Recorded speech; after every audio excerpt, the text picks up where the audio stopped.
വിഴിഞ്ഞം പദ്ധതിയുടെ ക്രെഡിറ്റ് അതൊരു തർക്കമായി കൊണ്ടുവരേണ്ടതായിട്ടില്ല എന്നാണ് തോന്നുന്നത്. ഈ ക്രെഡിറ്റ് നമ്മുടെ നാടിന് ആകെയുള്ളതാണ്. ഞങ്ങൾ ചെയ്യേണ്ട കാര്യങ്ങൾ ചെയ്തു എന്ന ചാരിതാർത്ഥ്യം ഞങ്ങൾക്കുണ്ട്. അതാണ് ഞങ്ങൾക്കാകെയുള്ളത്. ഇവിടെ കല്ലിട്ട് എന്തുകൊണ്ട് മാത്രം കാര്യങ്ങളാകെ പൂർത്തിയാകില്ല. ഇപ്പോൾ കപ്പലോടുന്ന അവസ്ഥയിലേക്ക് എത്തിയല്ലോ, അത് നമ്മൾ കാണണമല്ലോ. എല്ലാവർക്കും ഇതെല്ലാം അറിയാവുന്നതാണല്ലോ. വിഴിഞ്ഞം പദ്ധതിയുടെ ക്രെഡിറ്റ് നാടിന് മുഴുവനെന്ന് മുഖ്യമന്ത്രി. കല്ലിട്ടത് കൊണ്ട് കപ്പലോടില്ലെന്നും എവിടെ നിന്നോ വന്ന ബോട്ട് ഉന്തിക്കൊണ്ടുപോയി ഉദ്ഘാടനം ചെയ്യുന്ന പരിപാടിയല്ല മറ്റന്നാൾ നടക്കുന്നതെന്നും UDF-നെ നിശിതമായി പരിഹസിച്ചുകൊണ്ട് മുഖ്യമന്ത്രി പറഞ്ഞു. പ്രതിപക്ഷ നേതാവ് പരിപാടിയിൽ പങ്കെടുക്കാത്തത് ആശ്ചര്യജനകമാണെന്നും മുഖ്യമന്ത്രി പറഞ്ഞു. രാജീവ് ചന്ദ്രശേഖർ പരിപാടിയിൽ ഉൾപ്പെട്ടത് കേരളത്തിൽ നിന്ന് പോയ പട്ടികയിലല്ല, കേന്ദ്രം ഇങ്ങോട്ട് നൽകിയ പട്ടിക പ്രകാരമാണ്. മകളും കൊച്ചുമകനും തന്റെ കൂടെ വിഴിഞ്ഞത്തേക്ക് വന്നത് തന്റെ മകനും കൊച്ചുമകളും ആയതുകൊണ്ടാണെന്ന് പിണറായി വിജയൻ ന്യായീകരിക്കുന്നു. വിഴിഞ്ഞത്തിന്റെ ക്രെഡിറ്റ് സംബന്ധിച്ച തർക്കമാണ് ഇന്ന് സൂപ്പർ പ്രൈം ടൈമിൽ. എന്നോടൊപ്പം Shri K Anilkumar CPM, Shri Jyothikumar Chamakkala Congress, Shri VV Rajesh BJP എന്നിവർ. ആദ്യം ശ്രീ കെ അനിൽകുമാർ, പ്രതിപക്ഷ നേതാവിനെ വിഴിഞ്ഞം പദ്ധതിയുടെ കമ്മീഷനിങ് ചടങ്ങിൽ ഞങ്ങൾ ഉൾക്കൊള്ളിച്ചിരുന്നു, അതുമായി ബന്ധപ്പെട്ട് സംസ്ഥാനം തയ്യാറാക്കിയ പട്ടിക കേന്ദ്രത്തിന് നൽകിയപ്പോൾ അതിൽ പ്രതിപക്ഷ നേതാവിന്റെ പേരുണ്ടായിരുന്നു എന്ന് മുഖ്യമന്ത്രി ഇന്ന് പറഞ്ഞു. അത് പ്രതിപക്ഷ നേതാവിനെ അറിയിച്ചിട്ടുണ്ടോ? അദ്ദേഹം പത്രത്തിൽ കണ്ടത് പ്രതിപക്ഷ നേതാവിന് ക്ഷണമില്ലെന്നാണ്. ആ വാർത്ത വന്നതിന് ശേഷം ഉച്ചയ്ക്ക് അദ്ദേഹത്തിന്റെ ഓഫീസിലേക്ക് ചൊവ്വാഴ്ചത്തെ ദിവസം കത്ത് കൊടുക്കുന്നു, തിങ്കളാഴ്ചയിലെ തീയതി വെച്ചിട്ട്. ആ തീയതിയിൽ വന്നിട്ടുള്ള കത്തിൽ തന്നെ പറയുന്നത് താങ്കളുടെ മഹനീയ സാന്നിധ്യം പ്രതീക്ഷിക്കുന്നു എന്നുള്ളതാണ്. എന്ന് പറഞ്ഞാൽ വരാൻ താല്പര്യപ്പെട്ട് വിളിച്ച വിളിയൊന്നുമല്ല. ഇപ്പൊ നമ്മൾ കല്യാണം ക്ഷണിക്കുമ്പോൾ വലിയ താല്പര്യമില്ലാത്ത ആളുകളെ ക്ഷണിക്കുന്ന മട്ടിലുള്ള ഒരു ക്ഷണമാണ് അദ്ദേഹത്തിന് നൽകിയത്. വിഴിഞ്ഞം പോലൊരു പദ്ധതി കമ്മീഷൻ ചെയ്യുമ്പോൾ മുഖ്യമന്ത്രി പറയുന്നു അത് നാടാകെ ക്രെഡിറ്റ് അവകാശപ്പെടുന്ന ഒരു പദ്ധതിയാണ് എന്ന്. അപ്പൊ നാടിനാണ് ക്രെഡിറ്റ് എങ്കിൽ എല്ലാവരെയും ഉൾക്കൊള്ളിക്കാനുള്ള ബാധ്യത, അവർ പ്രധാനപ്പെട്ട അതിഥികളാണെന്ന് ബോധ്യപ്പെടുത്തിക്കൊണ്ട് ഉൾക്കൊള്ളിക്കാനുള്ള ബാധ്യത സംസ്ഥാന സർക്കാരിന് ഉണ്ടായിരുന്നില്ലേ?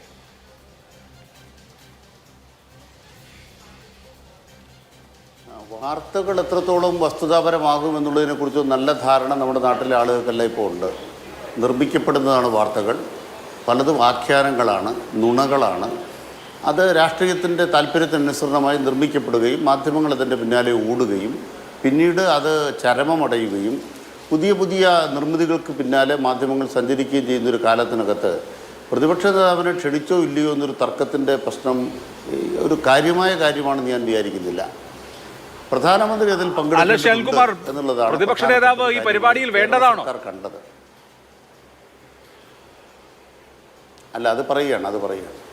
പ്രതിപക്ഷ നേതാവ് മുമ്പൊരിക്കൽ ഇതിൻ്റെ ഉദ്ഘാടന ചടങ്ങിൽ പങ്കെടുത്തപ്പോൾ അദ്ദേഹം തന്നെ പ്രകടിപ്പിച്ചൊരു വികാരം അവിടെ പോകേണ്ടിയിരുന്നില്ല എന്നുള്ളതാണ്. ഒരു കല്യാണത്തിന് വിളിച്ചിട്ട് അയ്യോ ആ കല്യാണത്തിന് ഞാൻ പോകേണ്ടിയിരുന്നില്ല, എൻ്റെ മാനമാകെ പോയി എന്നൊരാൾ പറഞ്ഞാൽ ആ വീട്ടുകാരുടെ അവസ്ഥ എന്തായിരിക്കും? കേരളത്തോട് ഈ പ്രതിപക്ഷ നേതാവ് പറഞ്ഞ എന്താണ്? ഈ ഒന്നാമത് കപ്പൽ വന്ന ശേഷം അവിടെ ഒരു ട്രയൽ റണ്ണിൻ്റെ ഉദ്ഘാടന ചടങ്ങ് മുഖ്യമന്ത്രി പിണറായി വിജയൻ നടത്തിയ യോഗത്തിൽ സംസാരിച്ച ബഹുമാനപ്പെട്ട പ്രതിപക്ഷ നേതാവ് പിന്നീട് പിറ്റേ ദിവസം എന്താണ് വിഴിഞ്ഞത്തെക്കുറിച്ച് പറഞ്ഞത്, അദ്ദേഹം അവിടെ പോയതിനെക്കുറിച്ച് പറഞ്ഞത് നമ്മുടെ മുമ്പിൽ റെക്കോർഡുകൾ ലഭ്യമാണ്. ഇപ്പോൾ പ്രതിപക്ഷ നേതാവിന് അതിൽ പങ്കെടുത്താൽ കൊള്ളാം എന്നൊരു കമ്പം ഉണ്ടാകുന്നതിൽ തെറ്റൊന്നുമില്ല. പക്ഷെ പ്രതിപക്ഷം കുമ്പസാരിക്കണം. വിമോചന സമരം നടത്തുമെന്ന് പോലീസ് സ്റ്റേഷൻ ആക്രമിച്ച് അവിടുത്തെ സബ് ഇൻസ്പെക്ടറെ വെട്ടിക്കൊല്ലാൻ ശ്രമിച്ചത് ഇതൊരു കമ്പത്തിന്റെ പ്രശ്നമാണോ? അതെ, അതാ നാട്ടിലുള്ള രാഷ്ട്രീയ മര്യാദകളില്ലേ? ഞാൻ പറയാം, ദയവായി ഒന്ന് കേൾക്കൂ. അത് പ്രതിപക്ഷ നേതാവിന് ഇതിൽ പങ്കെടുക്കണം, ഇതിൽ ഒരു കൂടണം എന്നൊരു കമ്പം തോന്നുന്നതിന്റെ പ്രശ്നമാണോ? അതിനപ്പുറത്ത് ഒരു രാഷ്ട്രീയ മര്യാദയുടെ കാര്യം അക്കാര്യത്തിലില്ലേ? രാഷ്ട്രീയ മര്യാദ പ്രധാനമന്ത്രിക്കില്ലല്ലോ. നിങ്ങൾ മര്യാദയുടെ കാര്യത്തിൽ പറഞ്ഞാൽ രാഷ്ട്രീയ മര്യാദ പ്രധാനമന്ത്രിക്കില്ല. ഇന്ന് ഈ പദ്ധതി കേന്ദ്രത്തിൻ്റെത് മാത്രമാണെന്ന് പറഞ്ഞ് പത്രപരസ്യം കൊടുത്തിട്ട് വരുന്ന അല്പത്തരമാണ് പ്രധാനമന്ത്രി കാണിക്കുന്നത്. ഒരു രാഷ്ട്രീയ കളിക്കും ഇടതുപക്ഷ ജനാധിപത്യ മുന്നണിയില്ല. അതുകൊണ്ട് അവിടുത്തെ MP ചടങ്ങിലുണ്ട്, MLA ചടങ്ങിലുണ്ട്. അതുപോലെ തന്നെ ബഹുമാനപ്പെട്ട പ്രതിപക്ഷ നേതാവ് കൂടി പങ്കെടുക്കണമെന്ന ആഗ്രഹം ഞങ്ങൾക്കുണ്ട്. സ്വാഭാവികമായും അത് പ്രധാനമന്ത്രി PMO ഓഫീസിന് കൊടുത്തിരുന്നു. PMO ഓഫീസിന് കൊടുത്തതിൻ്റെ അടിസ്ഥാനത്തിൽ ഒരു കൃത്യമായ വിവരം PMO ഓഫീസ് തന്നിരുന്നില്ല. എങ്കിലും പ്രതിപക്ഷ നേതാവ് ആ ചടങ്ങിൽ ഉണ്ടാകണം എന്ന ഞങ്ങളുടെ ആഗ്രഹം പ്രതിപക്ഷ നേതാവിനെ മന്ത്രി അറിയിക്കുകയും ചെയ്തു. അതിനപ്പുറത്തൊരു കാര്യവും വസ്തുതാപരമായി ശരിയല്ല. അല്ല, ഇപ്പോൾ പ്രതിപക്ഷ നേതാവ് അങ്ങനെയാണെങ്കിൽ ഈ പത്രത്തിൽ വാർത്ത വന്ന ശേഷമെങ്കിലും അനിൽകുമാർ സാഹചര്യത്തിൽ മുഖ്യമന്ത്രി ഒന്നും വേണ്ട, തുറമുഖ മന്ത്രിക്ക് ഫോൺ എടുത്ത് പ്രതിപക്ഷ നേതാവിനെ ഒന്ന് വിളിച്ചിട്ട് ഇങ്ങനെയാണ് കാര്യം, ഞങ്ങൾ കൊടുത്ത ലിസ്റ്റിൽ അങ്ങയുടെ പേരുണ്ട്, അങ്ങയുടെ സാന്നിധ്യം ഞങ്ങൾ പ്രതീക്ഷിക്കുന്നുണ്ട്, ഫൈനൽ ലിസ്റ്റ് വന്നില്ലെന്ന് പറഞ്ഞാൽ പോരെ? നിസ്സാര കാര്യമല്ലേ? അല്ല, അത് നിസ്സാര കാര്യമല്ല. കാരണം പ്രധാനമന്ത്രിക്ക് കൊടുത്ത ലിസ്റ്റ് അംഗീകരിക്കപ്പെടുമെന്നാണ് ഞങ്ങൾ ധരിക്കുന്നത്. സ്വാഭാവികമായി ഇത്തരൊരു വിവാദത്തിലേക്ക് സർക്കാർ പക്ഷിയാകാൻ പാടില്ല. വിവാദം പ്രതിപക്ഷം ഉണ്ടാക്കിക്കോട്ടെ. സർക്കാർ കക്ഷിയായിട്ട് PMO ഓഫീസിനെ ഇരുട്ടിൽ നിർത്തിക്കൊണ്ട് അല്ലെങ്കിൽ അവരെ ചൂണ്ടിക്കൊണ്ട് ഒരു കാര്യം വർത്താനം പറയുമ്പോൾ സ്വാഭാവികമായും അത് അവർ തന്നെ തെറ്റായ നിലയ്ക്ക് എടുത്തെന്ന് വരാം. ഈ ചടങ്ങ് തന്നെ ഡൽഹിയിലെ പ്രത്യേക സാഹചര്യത്തിൽ കാശ്മീർ പശ്ചാത്തലത്തിൽ മാറ്റിവെക്കപ്പെടും എന്ന നിലയ്ക്കുള്ള സൂചനകൾ നേരത്തെ കേട്ടിരുന്നു. മിനിങ്ങാന്ന് വൈകുന്നേരമാണ് SPG അവിടെ സംരക്ഷിച്ച് ക്ലിയർ ചെയ്തത്. അതിനുശേഷമാണ് PMO ഓഫീസിൽ നിന്നും പ്രധാനമന്ത്രി വരുമെന്നതിലേക്ക് വ്യക്തത വന്നത്. അവർ അംഗീകരിക്കാത്തൊരു കാര്യം നമുക്ക് മുന്നോട്ട് കൊണ്ടുപോകാനാവില്ല. ഇതൊന്നും അല്ല ശ്രീ അനിൽകുമാർ, ഇനി വിഴിഞ്ഞം തുറമുഖത്തിന്റെ ഇന്നുവരെയും ഇതല്ല സർക്കാരിന്റെ പ്രതിനിധികളായ മന്ത്രിമാർ പറഞ്ഞത്. മന്ത്രി ശിവൻകുട്ടി പറഞ്ഞ എന്താണ്? ഇത് സർക്കാരിന്റെ, ഞങ്ങളുടെ സർക്കാരിന്റെ, LDFന്റെ കുട്ടിയാണ് എന്ന് പറഞ്ഞു. ഇനി VN വാസവൻ എന്താണ് പറഞ്ഞത്? അദ്ദേഹം പറഞ്ഞു ഇത് സർക്കാരിന്റെ 4ാം വാർഷികവുമായി ബന്ധപ്പെട്ട പരിപാടിയാണ്, 4ാം വാർഷിക പരിപാടികളൊക്കെ പ്രതിപക്ഷം ബഹിഷ്കരിക്കുകയാണല്ലോ, അതുകൊണ്ട് അദ്ദേഹത്തെ വിളിക്കണ്ട എന്ന് ഓർത്തു എന്നാണ്. ഇപ്പൊ അങ്ങ് പറയുന്നു പരിപാടി മാറ്റിവെച്ചേക്കും എന്ന് ഞങ്ങൾക്ക് ചില ആശങ്കകൾ ഉണ്ടായിരുന്നു. ഈ ലിസ്റ്റ് കൊടുത്താൽ ആ ലിസ്റ്റ് അങ്ങനെ തന്നെ അംഗീകരിക്കുമോ എന്ന് ആശങ്ക ഉണ്ടായിരുന്നു. അതുകൊണ്ട് ലിസ്റ്റ് കൊടുത്തിട്ടുണ്ട്, ആ ലിസ്റ്റ് തിരിച്ചു വരട്ടെ എന്ന് വിചാരിച്ചിരിക്കുകയായിരുന്നു. ഓരോ ദിവസവും ഓരോ മണിക്കൂറിലും ഓരോ കാര്യങ്ങളാണ്. അല്ല, ഓരോ മണിക്കൂറിൽ കാര്യങ്ങൾ മാറി. കാശ്മീർ സംഭവം വന്ന പിന്നെ എന്തെല്ലാം കാര്യങ്ങൾ മാറി. പ്രധാനമന്ത്രി വരുമെന്ന് വല്ല ഉറപ്പുണ്ടായിരുന്നു? ഒരു ഉറപ്പും നമുക്കുണ്ടായിരുന്നില്ല. മിനിങ്ങാന്ന് വൈകുന്നേരം SPG വന്ന് ക്ലിയർ ചെയ്യുന്നവരെ ഒരു ഉറപ്പും ഉണ്ടായിരുന്നില്ല. അത് വ്യക്തത വന്നതിന് ശേഷമാണ് മുഖ്യമന്ത്രി അവിടെ വന്ന് അക്കാര്യങ്ങളിൽ ഈ ഉദ്ഘാടനത്തിന് മുന്നോടിയായിട്ട് ഒരു സ്ഥല സന്ദർശനം നടത്തിയത്. അവിടെ ഉദ്ഘാടനം ചെയ്യാൻ പോവുകയാണ്, അതിന് മുന്നൊരു സന്ദർശനം അവിടെ മുഖ്യമന്ത്രി നടത്തുകയും ചെയ്തു. ഇവിടെ നമ്മൾ മനസ്സിലാക്കേണ്ടത് ശിവൻകുട്ടി പറഞ്ഞതിൽ എന്താണ് തെറ്റ്? പദ്ധതി കേരള സർക്കാരിൻ്റെ അല്ലേ? അദാനി പോർട്സ് അല്ല ഉണ്ടാക്കുന്നത്, വിസിലാണ്, വിഴിഞ്ഞം പോർട്ടാണ്. അത് കേരള സർക്കാരിൻ്റെതാണ്. കേരള സർക്കാരിൻ്റെ പരിപൂർണ ഉടമസ്ഥതയിലുള്ളതാണ്. അതിൻ്റെ കരാർ പ്രകാരം കരാർ എടുത്ത് നടത്തുന്നൊരു കമ്പനി മാത്രമാണ് വിഴിഞ്ഞം, അവിടുത്തെ അദാനിയുടെ കമ്പനി. അത് ഉമ്മൻചാണ്ടിയുടെ ഉദാരത കൊണ്ട് അത് വല്ലാണ്ടൊരു കാലം 10-60 കൊല്ലക്കാലം അവരുടെ ഇരിക്കത്തക്ക വിധമാണ് ഉമ്മൻചാണ്ടി ഇത് കൈകാര്യം ചെയ്തിരിക്കുന്നത്. ഞങ്ങൾക്ക് അതിനോടൊക്കെ തർക്കമുണ്ടെങ്കിലും പദ്ധതി നടക്കട്ടെ എന്നാണ് ഞങ്ങൾ മുൻകൈ എടുത്തത്. ഏതാണ്ട് 5500 കോടി രൂപ കേരള സർക്കാർ അതിന് മുടക്കിയിട്ടുണ്ട്. കേന്ദ്ര സർക്കാർ ഒരു വെള്ളി രൂപ മുടക്കിയിട്ടില്ല. കേന്ദ്ര സർക്കാരിന് ആ പദ്ധതിയിൽ ഉടമസ്ഥതയില്ല. 50 കൊല്ലത്തേക്ക് പലിശയുള്ള ഒരു വായ്പ തന്നെ അത് തരികയാണ്. അത്രേ ഉള്ളത് അതിൻ്റെ പ്രധാനപ്പെട്ട കാര്യം. എന്നിട്ടും അല്പത്തരം കാണിച്ചുകൊണ്ട് അവര് ഒരു പത്രപരസ്യം കൊടുക്കുന്നത് കണ്ടു. ശരി, അത്തരം കാര്യങ്ങളിലേക്ക് ഞാൻ വരാം. ആദ്യം ഈ ഉദ്ഘാടനത്തിന്റെ കാര്യം ഒന്ന് കേട്ടില്ല. ഞാൻ അത്തരം കാര്യങ്ങളിലേക്ക് ഞാൻ വരാം, ഞാൻ അങ്ങയിലേക്ക് എത്താം. ശ്രീ ജ്യോതികുമാർ ചാമക്കാല, ഇന്നിപ്പോ മുഖ്യമന്ത്രി വ്യക്തമാക്കിയ ഒരു കാര്യം, ഞങ്ങള് ഈ പരിപാടിയിൽ ഉൾക്കൊള്ളിക്കാൻ തീരുമാനിച്ച് അംഗീകരിച്ച പട്ടികയിൽ പ്രതിപക്ഷ നേതാവ് VD സതീശന്റെ പേരുണ്ട് എന്നാണ്. സ്ഥലം MP, MLA തുടങ്ങിയവരും കോൺഗ്രസ്സുകാരാണ്. അവരും പ്രതിപക്ഷ നേതാവും ഒക്കെ ഈ പരിപാടിയിൽ പങ്കെടുക്കണമെന്നുള്ളതായിരുന്നു നിശ്ചയിച്ചത്. അതനുസരിച്ച് ആ ലിസ്റ്റ് പ്രധാനമന്ത്രിയുടെ ഓഫീസിന് കൊടുക്കുകയും ചെയ്തു. അംഗീകരിക്കപ്പെട്ട പട്ടികയിലും പ്രതിപക്ഷ നേതാവ് VD സതീശന്റെ പേരുണ്ട്. അപ്പോൾ ഇത് പെട്ടെന്ന് കാള പെറ്റു എന്ന് കേട്ട ഉടനെ കയറെടുക്കുക എന്ന മട്ടിൽ വാർത്ത കണ്ടു ഉടനെ എന്ന ഞാനില്ല എന്ന് പറഞ്ഞു എന്ന പോലെ ആയിപ്പോയോ? ഇതൊരു പൊതു പദ്ധതിയാണ്, കേരളത്തിന്റെ പദ്ധതിയാണ്. അപ്പോൾ ഇതുപോലത്തെ ഒരു ചടങ്ങിൽ പ്രതിപക്ഷ നേതാവും പങ്കെടുക്കേണ്ടതല്ലേ? അദ്ദേഹം ബഹിഷ്കരിച്ച് മാറി നിൽക്കേണ്ട കാര്യം വല്ലതും ഉണ്ടോ? കാള പറ്റോ അതോ പശു തന്നെയാണോ പറ്റത്, ഈ പ്രസവം നടന്നിട്ടുണ്ടോ എന്നൊക്കെ കൃത്യമായ മറുപടി ആദ്യം ഉണ്ടാകണ്ടേ? ഇവിടെ നോക്കൂ, ഇവിടെ ഈ വിഷയവുമായി ബന്ധപ്പെട്ട് ഞങ്ങൾ എന്തെങ്കിലും വിവാദത്തിനാണോ ആദ്യം പോയിട്ടുള്ളത്? ഇവിടെ അദ്ദേഹത്തെ ക്ഷണിച്ചില്ല എന്ന് ബോധ്യപ്പെട്ടപ്പോൾ പ്രതിപക്ഷ നേതാവിനെ ക്ഷണിച്ചിട്ടില്ല എന്നുള്ള വാർത്ത പുറത്തു വന്നു. പ്രതിപക്ഷ നേതാവിനെ ക്ഷണിച്ചിട്ടില്ല എന്ന് വാർത്ത പുറത്തു വന്നപ്പോൾ സംസ്ഥാനത്തിൻ്റെ മന്ത്രി, പോർട്ടിൻ്റെ ചുമതലയുള്ള ശ്രീ വാസവൻ പറഞ്ഞത് ഞങ്ങൾ ക്ഷണിക്കാഞ്ഞത് മനഃപൂർവ്വമാണ്. കാരണം ഇത് ഞങ്ങളുടെ സർക്കാരിൻ്റെ ഔദ്യോഗിക സർക്കാരിൻ്റെ 4ാം വാർഷികത്തോടനുബന്ധിച്ചുള്ള ചടങ്ങാണ്. ആ വാർഷിക പരിപാടികൾ UDF ബഹിഷ്കരിച്ചിരിക്കുന്നത് കൊണ്ടാണ് സംസ്ഥാനത്തിൻ്റെ പ്രതിപക്ഷ നേതാവിനെ വിളിക്കാത്തത് എന്ന് നമ്മളോട് സംവദിച്ചത് ഈ സംസ്ഥാനത്തിൻ്റെ പോർട്ടിൻ്റെ മന്ത്രി കൂടിയായ ശ്രീ വാസവനല്ലേ? അപ്പോൾ ഈ വാർത്തകൾ ആരെങ്കിലും ഉണ്ടാക്കിയതാണോ? അനിൽകുമാർ പറയുന്ന കേട്ടല്ലോ, ഈ വാർത്തകൾ വസ്തുതാപരമല്ല, ഇതൊന്നും ആരെങ്കിലും ഉണ്ടാക്കിയതാണെന്ന്. അല്ലല്ലോ, നമ്മളോട് പറഞ്ഞതിൻ്റെ ബൈറ്റ് നിങ്ങളുടെ കൈവശമില്ലേ? അപ്പോൾ സംസ്ഥാനത്തിൻ്റെ മന്ത്രി ഒരു ഘട്ടത്തിൽ പറയുന്നു ഞങ്ങൾ ക്ഷണിക്കാഞ്ഞത് മനഃപൂർവ്വമാണ്, അതിന് കാരണം ഇന്നതാണെന്ന് പറയുന്നു. ഒന്ന്. പിന്നീട് പറയുന്നു ഞങ്ങൾ കേന്ദ്രത്തിലേക്ക് ലിസ്റ്റ് കൊടുത്തിരുന്നു, പ്രധാനമന്ത്രി അത് അംഗീകരിച്ച് തന്നില്ല, അല്ലെങ്കിൽ പ്രധാനമന്ത്രിയുടെ ഓഫീസ് അംഗീകരിച്ച് തന്നപ്പോൾ പ്രതിപക്ഷ നേതാവിനെ വെട്ടിയെന്ന് അദ്ദേഹം പറയുന്നു. മുഖ്യമന്ത്രി പറയുന്നു അങ്ങനെയൊന്നുമല്ല, ഞങ്ങൾ ലിസ്റ്റ് കൊടുത്തിട്ടുണ്ട്, അതിനകത്ത് അദ്ദേഹത്തിൻ്റെ പേരുമുണ്ട്, ആ പേര് അംഗീകരിച്ചിട്ടുണ്ടോ ഇല്ലയോ എന്ന് ചോദിച്ചപ്പോൾ വ്യക്തത വരുത്താതെ എന്തൊക്കെയോ പറഞ്ഞു പോകുന്നു. അതിനപ്പുറത്തേക്ക് ഇതിനകത്തൊരു സുതാര്യത ഉണ്ടാകുന്നില്ല. ഈ രാജ്യത്തിൻ്റെ സ്വപ്ന പദ്ധതി, സംസ്ഥാനത്തിൻ്റെ സ്വപ്ന പദ്ധതി എന്ന് പറയുമ്പോൾ ഇത്തരത്തിലൊരു ഉദ്ഘാടന ചടങ്ങിൽ ഇറക്കുന്ന നോട്ടീസിനെ സംബന്ധിച്ച് പോലും ഇവിടെ ഭീകരാക്രമണം ഉണ്ടായതുകൊണ്ട് പ്രതിപക്ഷ നേതാവിനെ വിളിക്കണം വേണ്ട കാര്യത്തിൽ ആശങ്കയുണ്ട് എന്ന് പറയുന്ന അനിൽകുമാറിനെ പോലെ അല്ലല്ലോ ഉണ്ടാകേണ്ടത്. ഒരു പ്രധാനപ്പെട്ട ഫംഗ്ഷൻ നടക്കുമ്പോൾ അതിൻ്റെ ഉദ്ഘാടനവുമായി ബന്ധപ്പെട്ട് PMO ഇത് എത്രയോ SPGയും അതുമായി ബന്ധപ്പെട്ട സുരക്ഷാ ക്രമീകരണങ്ങളുമുള്ള എത്രയോ ചടങ്ങുകൾ, എത്രയോ പ്രധാനമന്ത്രിമാർ, എത്രയോ പ്രസിഡന്റുമാർ, എത്രയോ ഉപരാഷ്ട്രപതിമാർ ഈ സംസ്ഥാനത്ത് വന്ന് എത്രയോ ചടങ്ങുകൾ ഉദ്ഘാടനം നടത്തിയിട്ടുണ്ട്. അത്തരത്തിൽ ഉദ്ഘാടനം നടത്തുമ്പോഴെല്ലാം അതിനെ കാലയെ കൂട്ടി ഇത്തരം കാര്യങ്ങളെ സംബന്ധിച്ചൊരു ധാരണ ഉണ്ടാകാറുണ്ട്. ആ ധാരണ ഉണ്ടാകുമ്പോൾ അതിൽ ബന്ധപ്പെട്ടവരെ അറിയിക്കാറുണ്ട്. രണ്ടാം തീയതി നടക്കുന്ന ഉദ്ഘാടനത്തിന് ഒന്നാം തീയതി രാത്രി 12 മണിക്കല്ലല്ലോ ക്ഷണിക്കേണ്ടത്. സ്വാഭാവികമായി അങ്ങനെയല്ലല്ലോ പ്രധാനമന്ത്രിയുടെ ഒരു ചടങ്ങ് നടത്തുന്നത്. അതിനെ സംബന്ധിച്ച് കൃത്യമായി ചട്ടവട്ടങ്ങളുണ്ടല്ലോ. അത് കൃത്യമായി സംസ്ഥാന സർക്കാരിനെ അറിയിക്കുമല്ലോ. സംസ്ഥാന സർക്കാർ കൊടുക്കുന്ന പട്ടികയിൽ ചില അവരുടെ സജഷൻസ് കൂടി വെച്ചുകൊണ്ട് അങ്ങോട്ടും ഇങ്ങോട്ടും ചില കമ്മ്യൂണിക്കേഷൻസ്, അത് ഇമെയിൽ വഴിയാണ് പ്രത്യേകിച്ച് ഇപ്പോൾ, ആ ഇമെയിൽ വഴി കമ്മ്യൂണിക്കേഷൻസ് നടത്തി വളരെ ഫാസ്റ്റായിട്ട് PMO പ്രൈം മിനിസ്റ്റേഴ്സ് ഓഫീസൊന്നും അത്ര ലാഗ് ചെയ്ത് ഇത്തരം കാര്യങ്ങൾ തീരുമാനമെടുക്കുന്ന ഓഫീസാണെന്നുള്ള വിശ്വാസമൊന്നും എനിക്കില്ല. അങ്ങനെയാണെങ്കിൽ അങ്ങനെ ആകാനും പാടില്ല. അപ്പോൾ ഇത്തരം കാര്യങ്ങളെ സംബന്ധിച്ച് കൃത്യമായി ഒരു വ്യവസ്ഥാപിതമായ മാർഗമുണ്ടായിരിക്കെ ഇപ്പോഴും ഇതിനെ സംബന്ധിച്ചൊരു ക്രിസ്റ്റൽ ക്ലിയർ ആയിട്ടൊരു ക്ലാരിറ്റി വരുത്തിയെന്ന് താങ്കൾക്ക് തോന്നുന്നുണ്ടോ അഭിലാഷേ? പ്രതിപക്ഷ നേതാവിനെ ക്ഷണിച്ചിരുന്നോ? ഞങ്ങളെ സംബന്ധിച്ച് എന്താ ഉള്ളത്? ക്ഷണിച്ചിട്ടില്ല എന്ന് സംസ്ഥാനത്തിൻ്റെ മന്ത്രി പറഞ്ഞതിന് ശേഷം വിവാദമായി കഴിഞ്ഞപ്പോൾ ഒരു കത്ത് കിട്ടിയിട്ടുണ്ട്. ആ കത്തിലെ വാചകങ്ങൾ നമ്മുടെ മുമ്പിലുണ്ട്. എല്ലാവരും വിളിച്ച കൂട്ടത്തിൽ നിങ്ങളെയും വിളിച്ചിരിക്കുന്നു. നിങ്ങൾക്ക് എന്താണ് ജോലി എന്നോ, നിങ്ങൾ അത് വേദിയിലുണ്ടോ, സദസ്സിലാണോ, നിങ്ങൾക്ക് എവിടെയാണ്, ഒരു കാര്യവും പറഞ്ഞില്ലല്ലോ. അങ്ങനെ അല്ലല്ലോ വേണ്ടത്, അങ്ങനെ ആയിരുന്നല്ലോ മുൻകാലങ്ങളിൽ. അപ്പോൾ ഇത്തരം ആശങ്കകൾ ഇപ്പോഴും നിലനിൽക്കുകയാണ്. ഇപ്പോഴും ഒരു ക്ലാരിറ്റി വന്നിട്ടുണ്ടെങ്കിൽ അഭിലാഷ് പറയൂ, ഞാനത് അംഗീകരിക്കാം. തീർച്ചയായും ഇപ്പോഴും വന്നിട്ടില്ല. അപ്പോൾ അതിന്റെ ഉത്തരവാദികൾ ആരാണ്? ഇപ്പോൾ മുഖ്യമന്ത്രി പറഞ്ഞ കാര്യമേ നമുക്ക് എനിക്ക് അഭിലാഷിനോട് തിരിച്ചൊരു ചോദ്യം അഭിലാഷിനോട് തിരിച്ചെനിക്കൊരു ചോദ്യമുള്ളത്, അഭിലാഷിന് ഇത്തരം കാര്യങ്ങളിൽ ക്ലാരിറ്റി വന്നിട്ടുണ്ടോ? മുഖ്യമന്ത്രി വിശദീകരിച്ചത് ഈ അംഗീകരിച്ച ലിസ്റ്റിൽ പ്രതിപക്ഷ നേതാവിന്റെ പേരുണ്ടായിരുന്നു, അത് മുകളിലേക്ക് കൊടുത്തു, അദ്ദേഹത്തിന്റെ പേര് ലിസ്റ്റിലുണ്ടെന്നാണ് മുഖ്യമന്ത്രി പറഞ്ഞത്. മുഖ്യമന്ത്രിയുടെ വാദം, മുഖ്യമന്ത്രിയുടെ വാചകം സംസ്ഥാന മുഖ്യമന്ത്രിയല്ലേ. പക്ഷേ എനിക്ക് അപ്പോഴുള്ള അഭിപ്രായം കൃത്യമായി പ്രതിപക്ഷ നേതാവിനെ താങ്കളുടെ മഹനീയ സാന്നിധ്യം പ്രതീക്ഷിക്കുന്നു എന്ന നിലയിലല്ല വിളിക്കേണ്ടത്. അതല്ലാതെ തന്നെ അദ്ദേഹത്തെ ക്ഷണിക്കണമായിരുന്നു എന്ന് മാത്രമല്ല, അദ്ദേഹത്തിനെ ക്ഷണിക്കാത്തതിന് ന്യായീകരണമായി ഇത് സർക്കാരിന്റെ 4ാം വാർഷികമാണ് അതുകൊണ്ട് വിളിച്ചില്ല എന്ന് പറഞ്ഞതും തെറ്റാണ്. വിളിക്കണമായിരുന്നു, ഇങ്ങനെ ആയിരുന്നില്ല വിളിക്കേണ്ടത് എന്നുള്ളതാണ് അക്കാര്യത്തിൽ എന്റെ അഭിപ്രായം. വിളിച്ചിട്ടുണ്ടോ ഇല്ലയോ എന്നുള്ളത് വേറെ വിഷയം. അതിനപ്പുറത്തേക്ക് അഭിലാഷ് ഒറ്റ കാര്യം കൂടി അഭിലാഷേ, അതിനപ്പുറത്തേക്ക് അങ്ങനെയാണെങ്കിൽ സംസ്ഥാനത്തിന്റെ മന്ത്രി വാസവൻ പറഞ്ഞത് പച്ചക്കള്ളമല്ലേ? അങ്ങനെയാണെങ്കിൽ ഇതിൽ ആര് പറയുന്ന ശരി?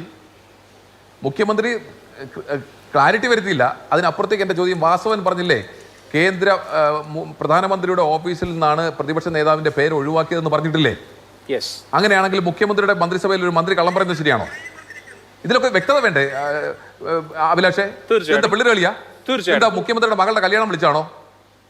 മുഖ്യമന്ത്രിയുടെ മകളുടെ വീട്ടിലെ കല്യാണമോ അല്ലെങ്കിൽ കൊച്ചുമകന്റെ കല്യാണമോ ഒന്നും അല്ലല്ലോ.